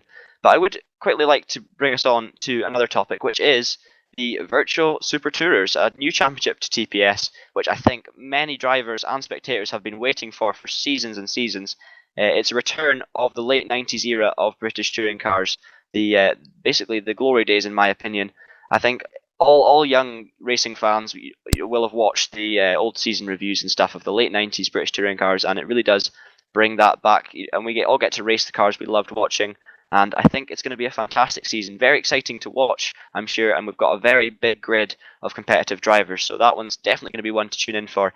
Here is the calendar for the season of British Super Tourers, and I'll just see if I can quickly get the calendar up on my screen so I can see it. But yeah, that's definitely going to be an exciting new addition to TPS, one that we've all been waiting for years now. As I'm just going to bring up the calendar, so we will be starting round 1 at Donington Park on the 19th of November, so that's not long at all. till then, I believe it's on 11 days, so it's on the Wednesday, the 19th of November. Then we go to Alton Park for round 2 on the 3rd of December, before heading to Croft for our Christmas round on the 17th. Then we take a break and come back for the 7th of January at Snetterton for round 4 of the championship, before heading to the fast-flowing Thruxton circuit on the 21st of January for round 5. Then we head over to Scotland for the Knockhill round 6 of the Virtual Super Tours on the 4th of February, followed by Brands Hatch on the 18th of February, and finishing off the season at the fantastic Silverstone circuit on the 4th of March 2015. So sign-ups, I believe, are still open for that series, so head over there and take a look at it. But Rob, that's definitely going to be a series we're looking forward to. Yep, I'm competing in the series, and so are you, so it should be quite a fun series. Also, we've got Toby Davis, who's a champion in the Virtual Clio series a couple of years back. Then we've got Walk Racing joining this championship with a very interesting team of drivers that are very successful in other championships, like Giuseppe Ranieri, who's a very fast open-wheeler driver from Italy, or Emanuele Garcella, who some people might remember back from the Virtual Mini Challenge from the first series, from the first season. So it should be very interesting. Yeah, so we're just going to actually quick look at the cars that will be being used in that championship. So if we can go on now, and you might recognise the music if you were a player of Touring Cars 2. I believe that was the menu music, and I remember as a kid, it brings back so many memories. But here you can see some of the examples of the Super Tours we'll be using for that championship. So first Alfa Romeo, followed by the Audi A4. That's the two-wheel drive version. Then you've got the two Mondeos, famously driven by the likes of Will Hoy and Alan Menu in its later days. Then you have the old Honda Accord, which I believe Rob will be driving this season, followed by the next gen one for 99, which I believe was driven by the likes of, well, it was driven by Tom Christensen in 2000, so a lot of famous names. Then you have the Nissan Primera, famously driven by David Leslie and Anthony Reid, followed by the 406 by Tim Harvey. And then we have the fantastic Renault Laguna, used in the 1998 season by Alan Menu, and the debut of Jason Plato in 97, of course. Then we've got the Volvo 850 and the Volvo S40, famously driven by Rickard Rydell and Kelvin Burt. So that was a championship winning car in 1998. Then we've got, of course, the Vauxhalls, the Cavalier and the Vectra, famously driven by John Cleland throughout, winning the championship in 1995, and the then later series of Vectra, which was slightly less successful than the Cavalier, and brought John Cleland's final years of his BTCC career. So a fantastic lineup of vehicles. Yeah, that should be really interesting. It's also a completely different concept, of course, with the front-wheel drive touring cars compared to these rear-wheel drive Porsches. So you'll be seeing lap times that are maybe a little bit shorter, but I'm pretty sure the racing will be even closer. I'm certainly looking forward to that one. Yep, keep your Wednesday evenings every second week. Keep that empty in your calendar so you have room to watch the Virtual Super Tours, because that's going to be one of the greatest series we've seen in the Touring Pro Series for a long time. So looking forward to this second race. You know, what do you think about Tim Heineman? Do you think he's going to be able to break through into that, at least the top three, or do you think he'll win the race? How do you think it's going to go? It's hard to say. It really depends on how he approaches it. I mean, I would like to see him trying to go aggressively, taking some risks in the first race, but I'm not entirely sure if he wants to do that. I mean, the first race and the second race. I'm sorry, but... Sorry, Rob, I'll let you go. Yeah. No, on you go.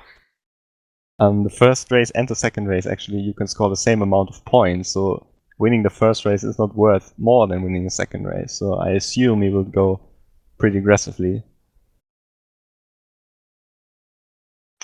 So, just like to bring you the exclusive news about the grid positions for the next race. It will be the top 6 that are reversed, so that puts Chris Hack in the pole position in his THR Orange car. He is definitely going to be one of the favourites to win this race, having had the most in practice. It's a real shame for Pipo Rodriguez. You know, he's probably the name that springs to mind first, because he was holding on to that 6th position for dear life throughout the race, managed to hold on to the 7th, only to find out that there was only the top 6 being reversed. So he is the unlucky man in that situation, and it will only be the top 6 reversed. So that also gives Heineman a slightly stronger chance to make his way through the field, only having to start down in 6th position. So yeah, no, it's definitely going to be an interesting one from his point of view.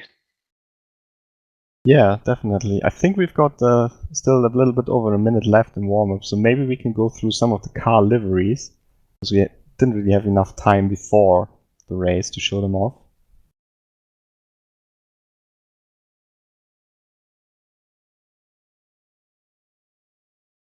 So we'll just see if we can get back into the game. I think it's going to be quite difficult to see them in the current state as the drivers are in warm-up. We don't really know whereabouts on track they are, but I'll see if I can get on board with some of the drivers. But I don't know if we're going to be able to. I don't think we're going to be able to have time to look at some of the liveries, especially since my internet on the computer is deciding to be rather difficult to to work with at the moment. We can see the walk racing car there of Risto Capet standing in the pit lane. It's a bit hard to tell at the moment. But the walk racing car is very beautiful, designed by Kevin Angwin. Designed by Kevin Angwin, I didn't actually know that, so that's very interesting. Kevin Angwin, of course, another racer in this series, and yeah, that's a stunning livery on the walk racing cars. But unfortunately, I think it's going to be one of the only ones we're going to be able to see at the moment, due to the fact that we are about to go racing for the second time here today. Let's see if we can get a slight problem with the overlay here, so I'll see if we can get that sorted.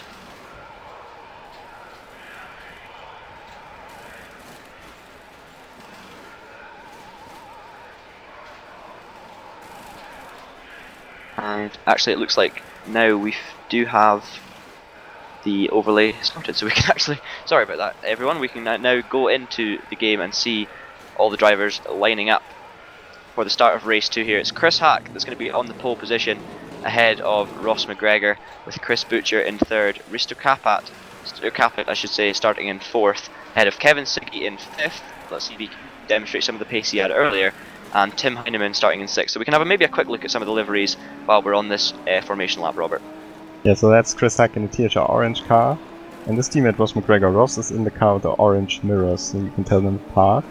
Chris Butcher, THR blue, followed by Risto Capet in the first of the walk racing cars. Then Kevin Siggy for Enterprise, Tim Heineman behind him for Spade Racing in the number 1 machine, and Pipo Rodriguez in a very beautiful GT Competizione car, followed by Lars Brookman for Ice Cold, Javier Assunção for Ghost Speed Racing, and Janko Glavak, the first of the Smile Power drivers, rounding out the top 10. Smile Power had a very tough race. Then 11th place, Jonas Raivio, and then his teammate Adrian Holm in 12th. Ruud Easterbeek in 13th for Walk Racing, followed by Tobias Olsson for YTF1. Then in 15th place, great recovery from Florian Voite, followed by Oscar Hardwick, and this car really stands out with pink and chrome livery from Smile Power Racing. 17th place, that's David Jun for THR. And right behind him is Oskari Kantonen, another Smile Power Racing driver. They've got quite a few cars on this grid. 19th, Klaus Neiring for Walk Racing, followed by Luka Oslakovic, the fastest of the core racing drivers. Then Boyd Bryson for YTF1, Kevin Angwin for Walk Racing. Got Sovic in the first Optimum car. Then Fran Lopez, a teammate of Kevin Siggy for Enterprise, a bit further down the order. 25th is Cameron Brewster, followed by Davy van der Ven for Team Down Under. This is a really beautiful car, isn't it? That's a stunning livery. I've just seen that on Davy van der Ven's car. Absolutely love that one. Then in 27th we've got Balazs Kiss, who also got a drive through before the race, while avoiding the incident. Then Thomas Jacobs for Cosmo, Lewis McGlade for Aurora, Miguel Cardoso for GT Competizione, and Thomas Hinz. And then we've got Luca Peckley and Andrew Waring, who's back in the game. And I think they're all lined up now, so we're ready to go racing.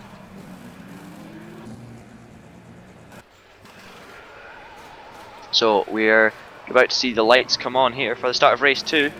On board now with our pole sitter Chris Hack on the right hand side of the track. You'll see the lights there to the left, and we are about to go green here for the second time today at Barbagallo.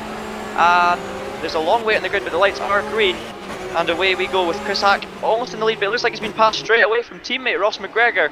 Looking round the outside into turn 1. Was one of the, oh, they've got a few cars off. That looks like Lars Brugman off the track there. Oh, Rodriguez, and, I think as well. It might have been Pipo Rodriguez, yeah. So that's really disappointing for those guys. It's Hack who leads from McGregor. Heineman's up to 3rd already, so that basically eradicates half the work that he was going to have to do in this one to get up to the front. It's Risto Capit, I should say, in 4th position ahead of Chris Butcher. Kevin Siggy in 6th. Asen Cow in 7th. Eunice Ravio 8th at the moment ahead of Bruce. Siggy's off. Someone's going off. Kevin Siggy is off. Just going down the order. What a shame. Unfortunately, I don't quite have the capability right now to go quickly through and catch up with him tumbling down the order, but Kevin Siggy, a real shame for him. The man who showed the most pace is that Heineman. He's definitely wanting to prove something about his racecraft here, looking down the inside of Ross McGregor into the final corner, but doesn't make it stick. And at the start of lap 2, it's a fantastic start from the reigning champion. Yeah, but now I think McGregor has to defend very hard here, also to give his teammate Chris Hack a chance. And we've got Risto Capit right behind Tim Heineman, so let's see if he can maybe make a move, try to capitalize on the battle ahead of him. And Chris Hack streaking away at the front now. He's 7/10 ahead of Ross McGregor on only lap 2. So high intensity first few laps from Hack. He will be gunning it, trying to get away from this battling pack as Heineman putting McGregor under heaps of pressure looking around the outside. He's got to be careful though, because Capit is right on the back of him. And this is a chance for Heineman to prove his muscle when it comes to racecraft. Let's see how he does against the charging Risto Capit in 4th position. Looks to the inside. Is he going to get the move? No, he pulls out that one at the last minute, locks up a bit, does Cap, and pulls back in. And now Heineman is looking very racy on the back of Ross McGregor. Pulls to the left hand side of the Scotsman heading into turn 1. Ooh, this see how is this a great one's going to go. He brakes nice and late.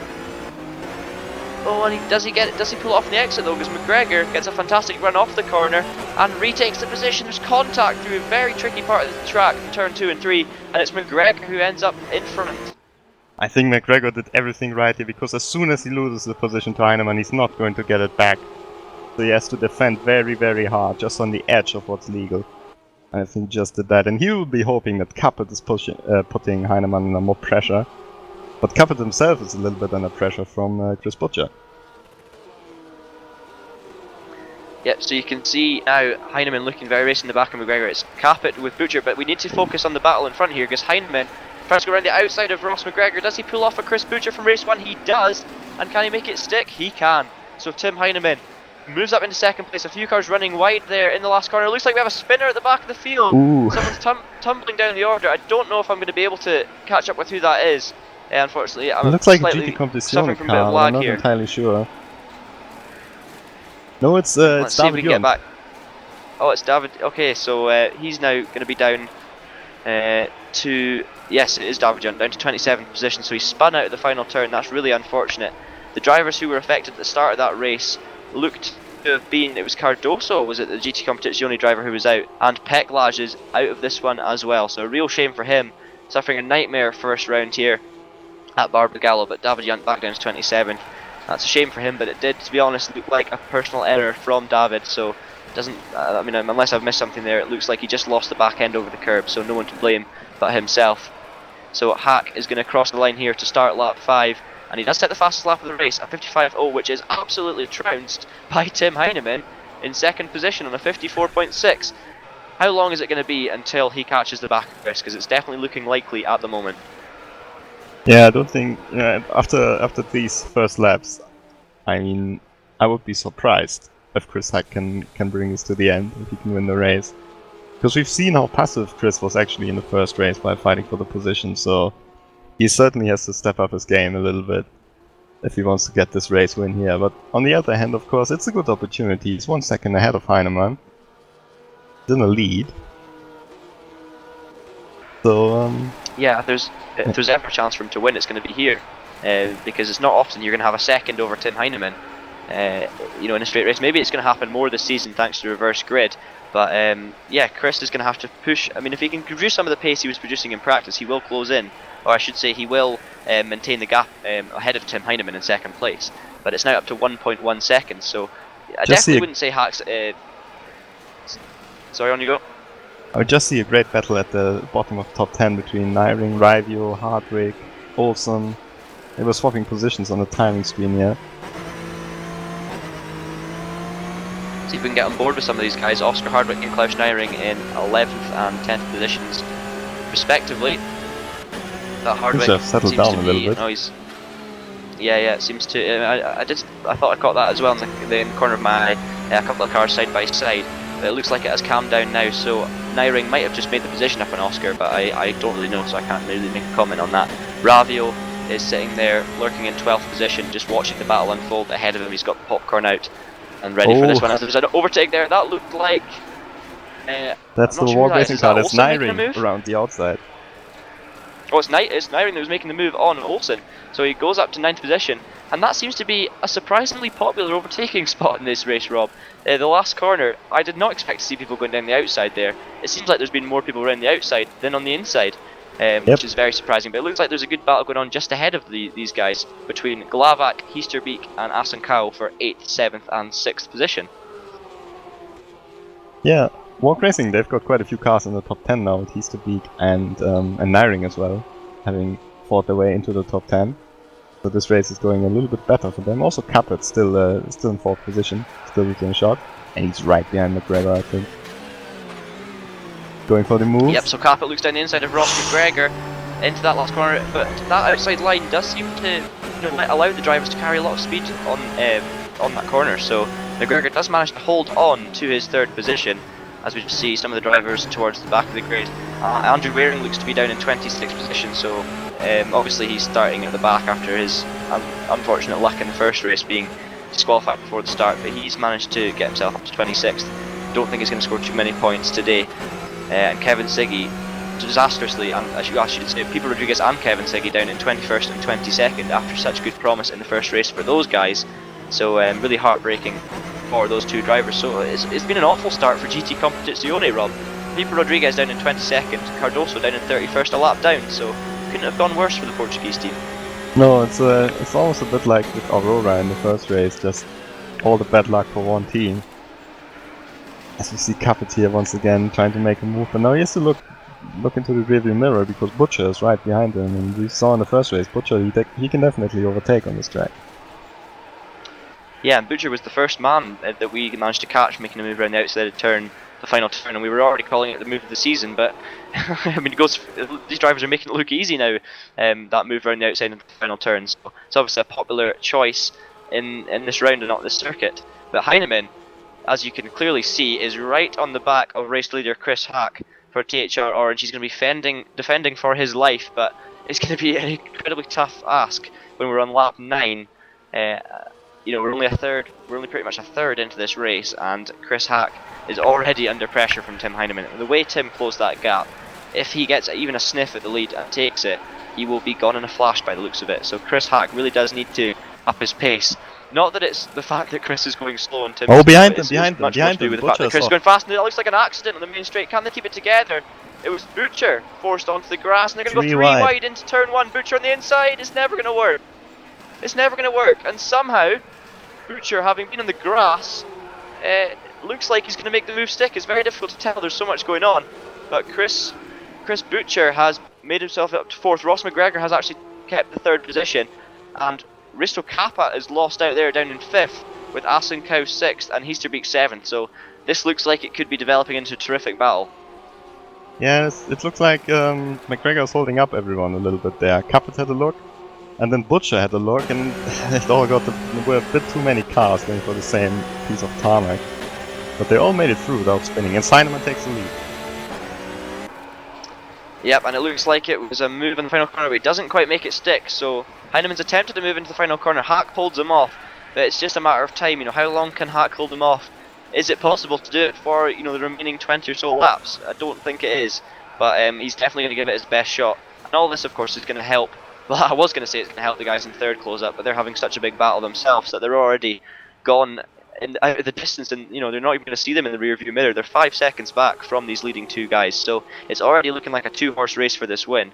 And as always, a fantastic battle. We can't even take our eyes off this lead few groups, because all the action's coming here for 1st and 2nd, and from 3rd to about 9th. It seems to be a great battle. Or 3rd to 8th is actually all in this big train, and they are providing some excellent racing, as we always have come to expect from the Touring Pro Series. Yeah, it's a great battle. Asunsao there in the mix as well, with Heasterbeek now trying to move on the outside, but I don't think... Oh, he gets a cutback. Heasterbeek gets a cutback, so that was a great move. Yep, it was if he can hold on to it into the first corner. It's Easterbeek on the inside, but it doesn't make it stick. Asenkawa manages to hold on around the outside. There's almost contact, but these guys managing to avoid each other nicely. You know, all the driving standards are so high in the Touring Pro Series, especially at the sharp end of the grid. And Asenkawa does make them move up to 6th position ahead of Easterbeek, who drops to 7th. Janko Glavak in 8th, Tobias Olsen 9th, and Oscar Hardwick up to 10th position. So, yeah, there also seems to be a battle actually going on for that 10th position between Oscar Hardwick and Klaus Nyring. And the last split, they were only separated by 4 tenths, and it's actually behind them that the action's happening, because it looks like Nyring is under huge pressure from Ice Cold's Lars Brugman, who's had a slightly poor start by the looks of it. He's dropped about 4 positions from his starting place, but he's in 12th position, and he's now looking to go on the offensive ahead of Klaus Nyring, who's made up 8 places since the start.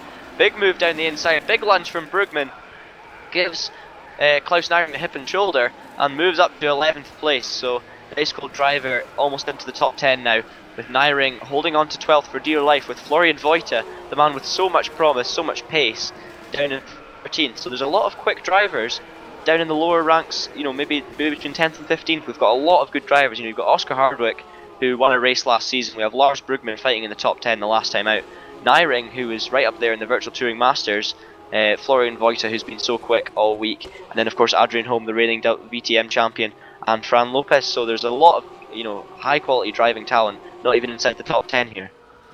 Yeah, and that's I think for Adrian Holm especially, after such an impressive season, I'm not sure if he's so happy running in 14th only with all these guys ahead of him, but it was the same in the first race. He didn't really make any progress throughout the race. So we now jump aboard with our still leader, Chris Hack. He's just done a 54.989, so it's not a bad lap from Chris, especially under a lot of pressure from Heinemann. But we saw Heinemann, without a slipstream, can do a 54.6 in race trim, so Hack, you know, he's definitely not going to have the pace to pull away from Tim, one would presume. So it's going to be all about defensive driving from Chris. Where can he place his car? And Chris definitely isn't, you know, he's definitely no novice when it comes to this kind of racing. He's, of course, a Touring Pro Series champion in the most recent Virtual Clio Series, and he's definitely a driver who's, you know, he's a driver who's improved dramatically throughout his years at the TPS. Now racing for THR, and you know, he's obviously shown his worth by winning the Virtual Clio Series. But you know, it's a front-wheel drive car, the Clio, with, you know, slightly less power. These Porsches are a completely different kettle of fish, and it's not to say that you can't really carry the racecraft over, but there is a few things that you'll have to drive differently between the two cars, and Chris is showing his diversity here with the pace he's showing in these cars. I mean, Chris Hack did finish in 5th place last season. He was still driving for Core Racing in this Carrera League, so he certainly got some pace with the cars. But, you know, having some pace in the cars and fighting with Tim Heinemann is 2 different things. One thing I noticed is, with Heinemann's car, it does have a little dent in the front bumper, so I'm not sure. Maybe he tried to make a move and it didn't exactly pay off. Oh, now he's got a great opportunity. Yep, so Heinemann looks to the inside in the backstretch. Chris looks to cut him off slightly, but Heinemann does have the overlap, the ever important overlap heading into the final turn, but he backs out of it and Hack holds on to the lead. But yeah, that dent, as you said, Robert, could have been from his passes in the early laps to make it up to that position. Or he might have given Hack, you know, a slight nudge just to make sure he knows he's Heinemann's run wide and Heinemann's gone off! That is not something we said often in this Virtual Carrera Cup.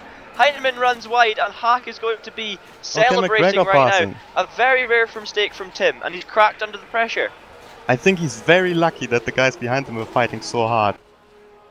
Because he didn't lose a position, he's still in 2nd place and just managed to go back on track ahead of McGregor.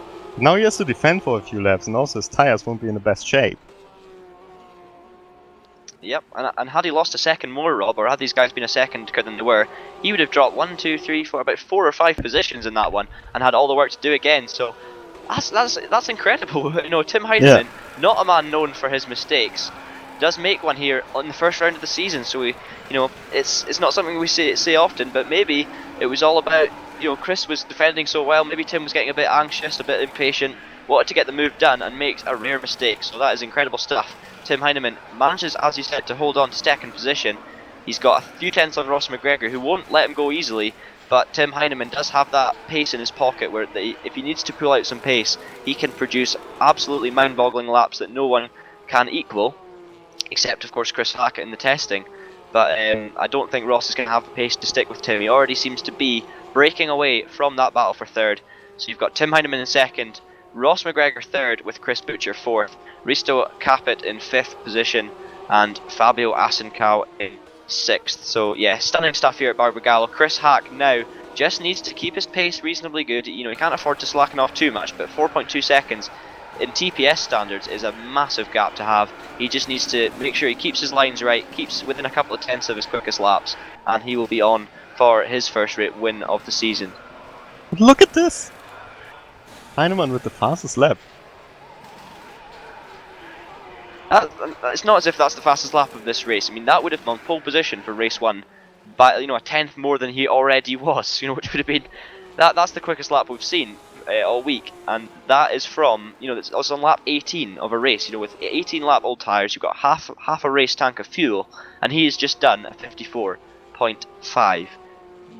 I have no idea how he does it. I mean, I don't think anyone knows. It's alien-like from Tim Heineman, but he's actually got the gap down already to Chris Hack to 3 seconds, just in that, you know, few laps of pushing. So he clearly has got the bit between his teeth. He's annoyed with himself. He's annoyed with himself after that mistake, and he is pushing like hell to catch up to the leader, Chris Hack.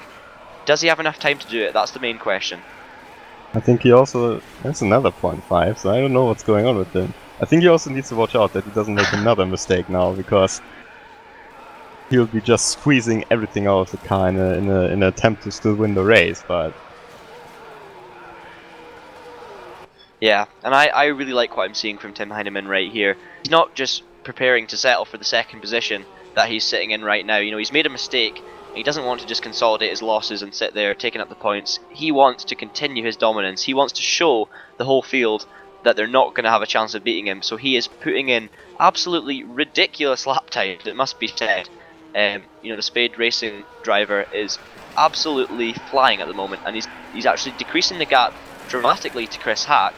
And, you know, everything we were saying about Chris just needing to drive consistently, suddenly, thanks to Tim Heineman's pace that he's clearly had in his pocket this whole time, just when he needed it. Oh, come on, this is a ridiculous time. Look at that. He's done this is just a 54.40 on lap 20 of this race. Let's go on board with him.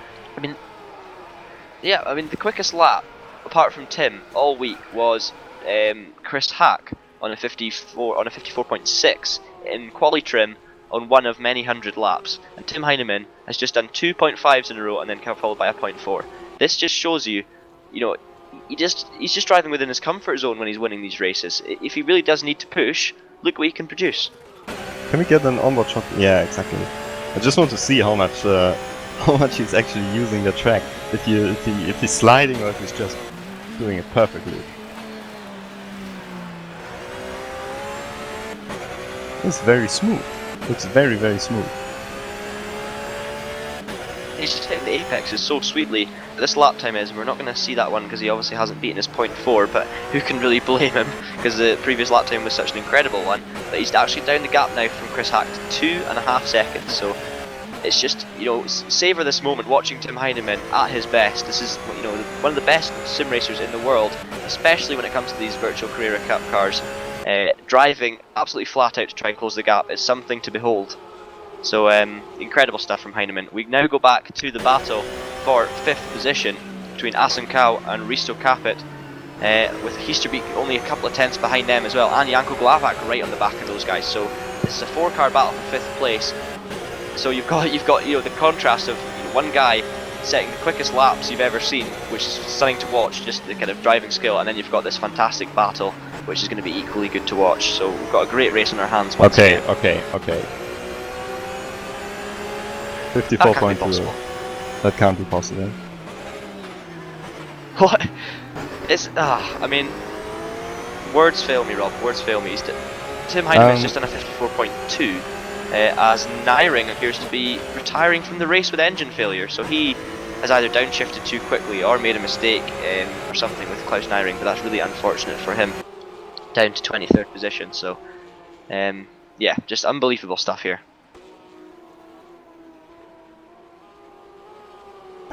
To be honest, this performance reminds me a lot of Simon Kiel's performance. Yeah, I mean, I don't know. I'm struggling to find words. Just as a just as a spectator, you know, he makes a mistake and then just like he pushes the button and all of a sudden we can go quickly. You know, and the fact, you know, if he'd been pulling out these sort of lap times in the first race, he'd be pulling away by about 7/10 a lap on the field, and he'd have won the race by a good 20-something seconds. So it's just, yeah, I mean, it's just completely blown my mind at the moment. I don't know how he's doing it, and he's still not won this race. He's 1.4 behind Chris Hack, and he's still got 7 laps to go or so. But yeah, incredible stuff from Heinemann. We're still watching this battle now between Risto Capit and Fabio Asencal, with Ruud Easterbeek trailing along behind them in 7th position. It's more of a kind of 4-car battle now with Butcher. Butcher's actually been dragged back into this one. He's in the THR blue car. Butcher in 4th position. He's dropped about a second behind Ross McGregor, and Asencal and Risto Capit are coming for Chris Butcher. So there's definitely a good battle developing here for the top 5 positions.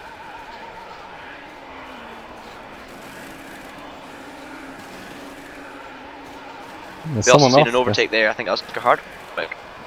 That was Olsen. It looks like he spun there. Oh, there's a lot of contact going on there, but they managed to get around quickly. And yeah, as you say, there was a lot of tyre smoke, so something might just have happened there. But it does look like Oscar Hardwick has got the position and moved up to 9th position. We're going to have to keep an eye on the timing splits with these front 2 guys, because Hack, he's still running 55.0s, which is incredible race pace, but Heinemann is just, you know, blowing everyone else out of the water at the moment in 2nd position. So it's, I mean, you could almost say it's a new level of dominance that we just haven't seen before. It's incredible, this kind of pace. But so Olsen just moved up into 10th position there. Hardwick in 9th. We've got Glavak in 8th with Ruud Easterbeek 7th. Capit in 6th, right behind Fabio Asencal. So a great battle here going on for this 4th position, because Chris Butcher has been dragged right into that one. So you've got Butcher in 4th in the THR blue car that is currently being attempted. Is he going to get past this one? Oh, look, it's sideways on the exit. Holds on to the position. So Butcher holds his 4th place ahead of Fabio Asencal. But and then you've got Ross McGregor in the 3rd place. We need to keep an eye on that battle as well. But there's too many things going on track to keep an eye on. It's crazy at the moment. But McGregor up in 3rd place, 6 seconds off the lead. It's a sterling effort from him, picking up a podium if he stays where he is in this one. But then, of course, the man of the moment, Tim Heinemann. Look at the gap now between him and Chris Hack. Yeah, I mean, this is just I don't know how he should defend his position after this after he outclosed the gap. He's going on the outside already, and yep, brakes later. Can he get it turned in without having crossed the makes white it stick. line? He does. That's the lead. And Tim Heinemann takes the lead of an incredible race here at Barbagallo. Heinemann lapping ridiculous lap times. He's just on 54.6 with an overtake down the outside in the last corner. You know, and that just sums everything up. That would have put him on pole position, just even with an overtake on 26 lap old tyres. So it's just incredible. I mean, Hack running there on 55 O's. The fact that he's running 55 O's, which is good race pace, and Heinemann took 8/10 out of him on one of these laps. It's just ridiculous. But Tim Heinemann leads the race, and if he can go on to win this one, it will be a stunning recovery drive from his mistake earlier. If he's got that kind of pace all season, he can make as many mistakes as he wants, but there's no one going to be able to do anything about it. No, it's just complete dominance, you know. There's nothing. You could also see there was just nothing Chris Hack could have done, because you know, his car was, he was still setting competitive lap times, but I mean, his tires were old. His car was probably not in the best shape anymore. And yeah, Heinemann just got it nailed apparently. Just seeing on the just on board with the Warp Racing car here, by the way, as it's only 2 laps to go. Yeah, so Tim's only got 2 laps to keep together at this current pace, but we're just having a look actually at the unfortunate retirement. Tobias Olsen down in 26th after a great race has retired, as has the incredibly unlucky Florian Wojta after struggling to recover from that problem before the first race. He qualified 5th, he had to fight his way from the back of the grid, managed to do pretty well with his fight through the field, and then he's retired from this one, so it's a real shame for him. But we go back to the top 16, as that looks like Butcher still holding on from Ruud Easterbeek. Easterbeek's he lost it. Wide. He's going to lose the back end, and he has lost the back end. He's stuck on the curb as well. Beautifully avoid this. And Oh, he's to be almost, he's ended up parked on the curb, which is an incredibly precarious position for his car to be in. That could have been a major accident, but well avoided from all the drivers, and the Walk Racing driver with 2 laps to go will be gutted by that. Yeah, and I think this showed the risk of making an outside move in this corner, because it works, but the person who's still on the inside of the corner also has to play along. And Butcher did not do that. I'm not saying, I can't tell at the moment if there was any bad contact or so. It doesn't seem like it. Butcher just hit the curb a little bit, and that unfortunately sent Heaster Beak wide. Yeah, no, it didn't seem to be anything malicious at all in that one. It just seemed like a bit of a racing incident between the two of them, both fighting for the same piece of tarmac, which is never the greatest of ideas, but it has paid. It's worked out okay for Butcher, who's up to 4th, or I should say defense 4th position, but Heaster Beak, fortunately for him, he's down to 10th position, and that's a lot of points he's lost there just with in the last few laps of the race. It was a bit of a unnecessary incident, but that's the way racing goes sometimes. As long as he can bounce back from it, it's all good. So Heinemann, he's just on a 54.5, so a slow lap by his race, heading to the end of lap 27, and what a first round it's been for the reigning champion Tim Heinemann. Utter domination, I should say, and Chris Hack. I mean, Hack's the guy who he closed in, almost 8 tenths a lap, and Hack's the one man that we thought was going to challenge Heinemann, or possibly even beat him. And he's obviously just been storing this pace in his pocket, Tim Heinemann, for when the occasion comes when he needs to produce it, and he's shown it in ridiculous fashion. So Tim Heinemann wins an incredible race 2 here at Barbagallo. He made a mistake at this first corner he's heading round now. He recovered in truly dramatic style to win the race ahead of Chris Hack in 2nd, with Ross McGregor's teammate in 3rd and Butcher 4th, so a 2-3-4 for THR. I'm sure the team will be delighted with that. Risto caps off a fantastic debut round in 5th position. I'm sure he will be thrilled with that given the level of competition. Janko Glavak finishes 6th, Oscar Hardwick in 7th with Fabio Asencal 8th, Lars Bergman finishing in 9th, and Ruud Heaster Beak rounding out the top 10. Rob, if you'd like to take us through the rest of the results. Yep, we got in 11th place Fran Lopez for Enterprise GP, then in 12th Adrian Holm with a, very mixed debut, I would say, in the Porsches. Picked up quite a few points, but probably not as many as he hoped for. 13th place Balazs Kiss, who didn't score any points in the first race, so good recovery from him. Then in 14th Kevin Siggy after his off on the first lap. 15th Pipo Rodriguez, who also had some trouble in the beginning of the race. Then in 16th Cameron Brewster, 17th for Scott Sovic, 18th Andrew Waring, 19th Kevin Anglin, and the final point 20th David Young. Then we've got Lewis McLeod in 21st, Thomas Jacobs in 22nd, Davy van der Ven in 23rd, followed by Boyd Bryson. Then we got, I'm not quite sure who's next. Can't see it at the moment. I believe in 25th. Sorry, I've got quite a bit of lag here, so it's quite difficult to go through this, but I believe it was Oskari Kantonen in 25th position, and I'm just waiting for that's Thomas Hinz in 26.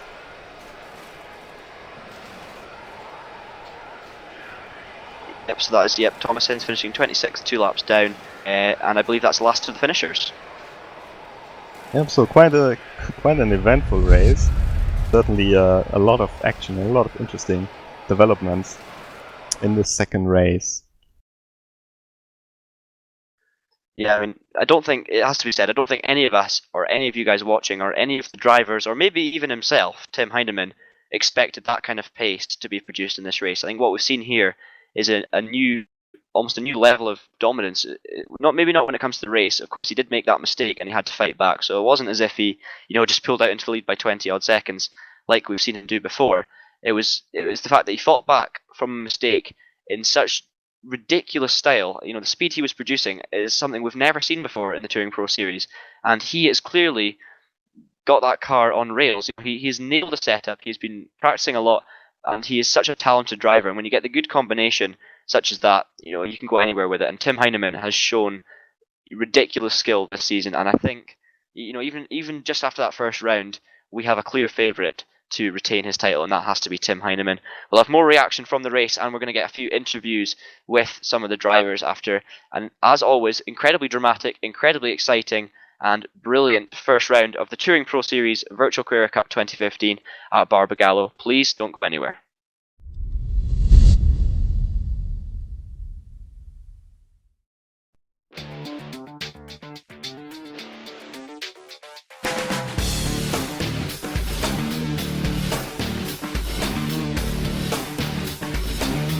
Inside SimRacing.tv, the fastest show on the internet. Sim racing news and reviews since 2007, with new shows every week.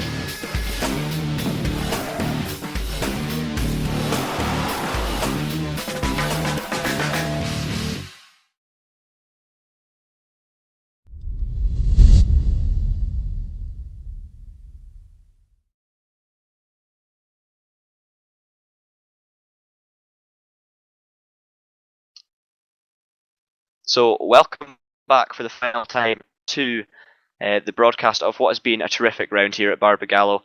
Tim Heineman taking a double victory in this first round of the Virtual Carrera Cup 2015 in ridiculous style, and he looks very strong at the moment to retain his championship. Obviously, there's a hell of a long way to go, but he's put on the perfect performance to start off his campaign with, and it's going to be difficult to deal with as the season goes on. I mean, we're just waiting for a few drivers to join the channel now for the interviews.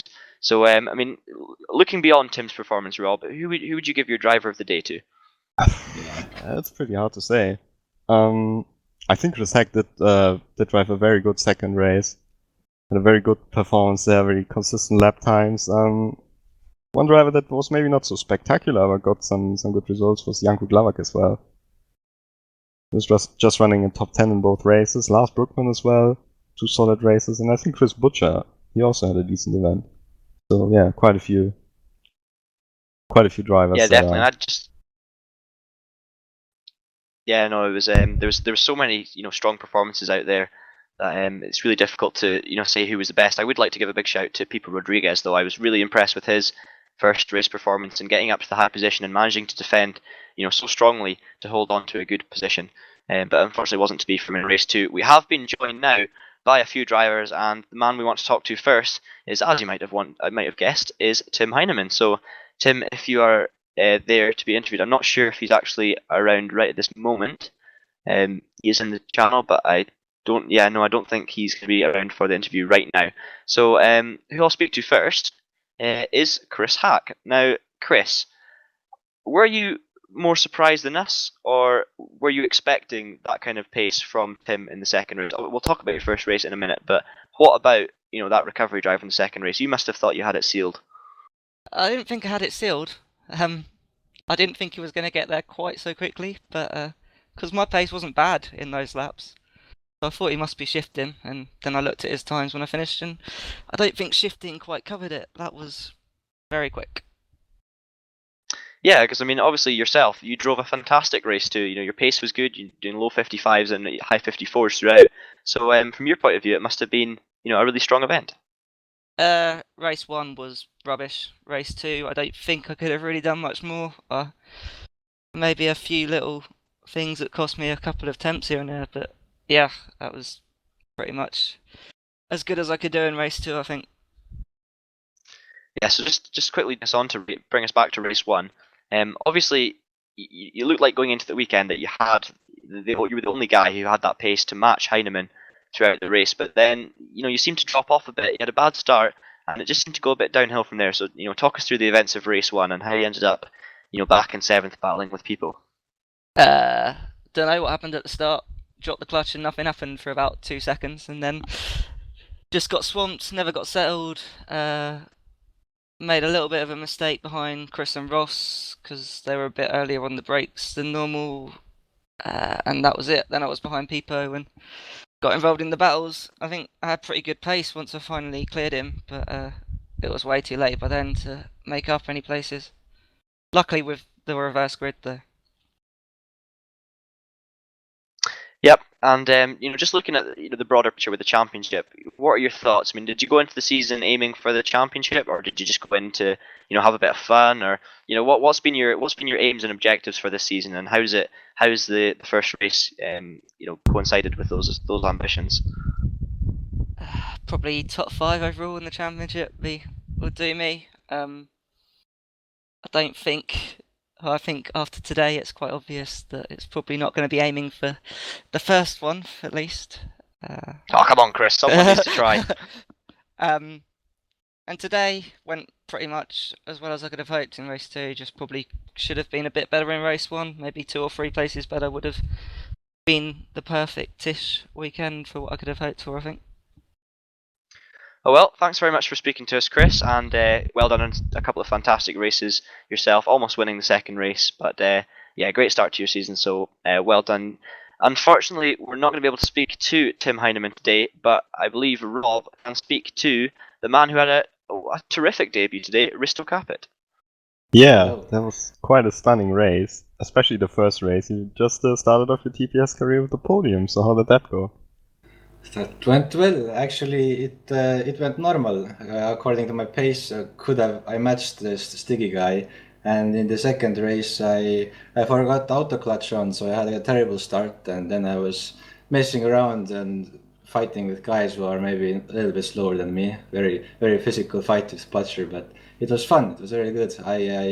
I joined this very professional walk racing team, and they gave me the motivation to practice really hard and experience, and that kind of lessened the effect of this debut. So, I mean, you're new to TPS, and which type of cars were you driving before? Because that was pretty damn impressive. Well, to be honest, I have not driven this kind of high leagues before ever. I do a little bit of karting in real life, but nothing really. Could go better. I have to watch this Tim Heineman's replay and next time beat him. All right. Well, congratulations anyway for a great debut. And I think Thanks. John has got Chris Butcher. Yep, and just briefly before I speak to Chris, I just want to say massive congratulations to you, Risto, because it's not often that we see such a competitive debut from a driver, and I'm sure you'll be a force to be reckoned with in the future of TPS. So fantastic job to you. I will now speak to THR Blues, normally THR Red, but this time THR Blue, Chris Butcher. And Chris, obviously it's a very competitive series out there, so but you were leading the championship at one stage last season, so it's not as if you're not up there in contention for the championship, but you had a pretty decent event today. So talk us through race one. Yeah, it wasn't too bad, was it? Compared to last season, it's gone a lot better than I could have hoped. Really, I think. Race one was interesting. Chris just didn't move off of the line, so I had to take to the grass in avoidance. And I got stuck behind Ross for quite a long time. And then once I got by, it was just a case of driving around the track. To be honest with you, after that, it was a little bit boring. So I was happy with fourth place, but I thought that if I'd have got by Ross a little bit quicker, I might have had a sneaky shout of a podium. But fourth place, I was quite happy with that. In race two, found myself behind Ross again. This time I couldn't make it stick, and then I just started losing my composure a little bit, and I'm getting old now, and everything started aching a little bit. And I just wasn't as quick as I was before, and then I found myself battling with the guys behind, and it was hard work, but managed to maintain my position. So 2 fourth places, not too bad, not a bad way to start the season really. And looking obviously from a team perspective, I mean, you are obviously part of the main management of the THR team, and you guys seem to have a very successful first meeting. Obviously, Tim Heineman looks slightly out of reach at the moment. I'm not sure if you saw his lap times, but let's just say they're in the very low reaches of the 54s. So he's got a lot of pace, but he is, of course, on his own for Spade Racing. So in terms of a team's point of view, it's looking like a fantastic season could be in store for THR. Yeah, definitely. I think Tim did a 54.2 in the race. I think it was his fastest lap, which is just half a second quicker than what anybody else had managed. It's just ridiculous. Yeah, team championship's looking good. Unfortunately, Gollenbeck's not here for whatever reason, deciding not to take part. So Tim's got a bit of a battle to get the team's championship on his own. I think Chris and Ross are looking very strong. Adrian's had a tough event, but I'm sure he'll get there. But yeah, I think it's looking good for the team's championship. I think drivers might be a bit more hard work, but we've got a few ideas in terms of what we can tweak setup wise and teamwork wise, because I don't think it was the smoothest event in that respect. So we can definitely give it a good go anyway. Well done to you, Chris. That's a good, very solid start to the season for yourself and your teammates at THR. So yeah, very well done to you, Rob. I believe you have Florian Voita, the very unlucky Florian Voita, it must be said, to speak to next. Yeah, Florian, in practice and in qualifying, it looked like you were on for a great event here, but then it all went wrong even before the start. Can you tell us what happened there? Oh, mainly, I have no idea. I just got kicked out of the server and came in again, and then I heard about that I was twice inside of the room. So the one name where I was fourth got kicked out, and then I was standing in last position. I had no idea what happened, so I had to overtake about 17 people to reach P15 in the end in the first race, but that wasn't enough. I mean, it was great thing to overtake all of them, but I was so unlucky that I lost my fourth position. I don't know why this happened. Yeah, I was just going to say, you showed though that you can charge through the field, especially in the first race. But in the second race, then you didn't really make the progress we were expecting you to make. So what happened Yeah, there? but my grid position was in the last spot. In the second race as well. Yeah, in the second race I was on 15th. Okay. That was okay. Yeah. But in the first race, I lost the spot. The last spot was mine, and I couldn't overtake everybody in the first lap. That was the problem of it. Yeah, but still a great drive through the field in the first race, but certainly you will be hoping for a bit more luck in the next event, right? I hope so. I hope so. I'm going to train for the next race. Unfortunately, bad luck today, but yeah, we'll see. Next race is coming, and the bad luck came to the whole team. That's the problem.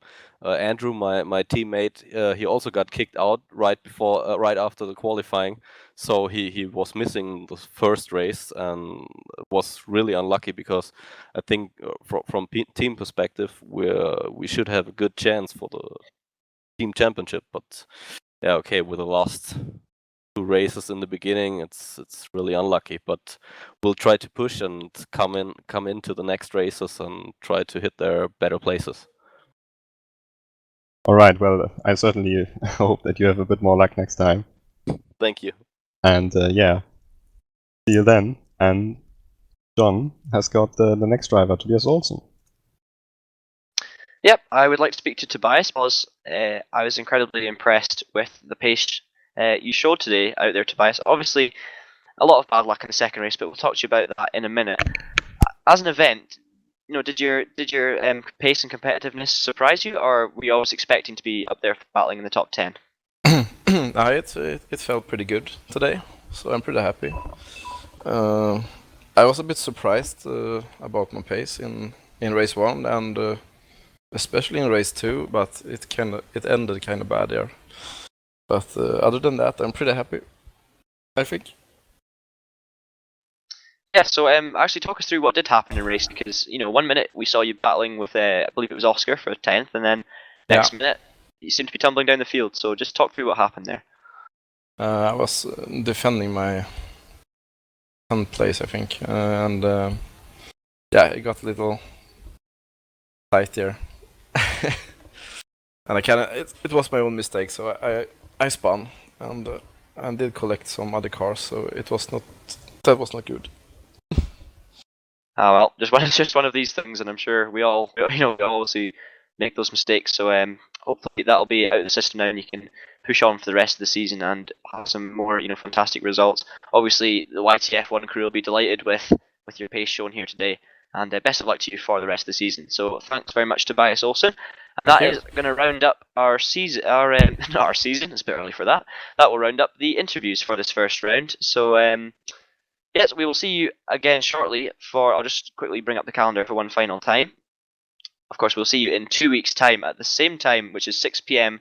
GMT, and I'm afraid my instant time zone knowledge is not fantastic, so I can't really tell you where that is everywhere else in the world, but we will see you next time on the 22nd of November at Sandown. So thank you to Robert Wiesenmueller, my co-commentator, and obviously thank you to Ryan Callan as well for setting up all the broadcast stuff. As always, does a terrific job.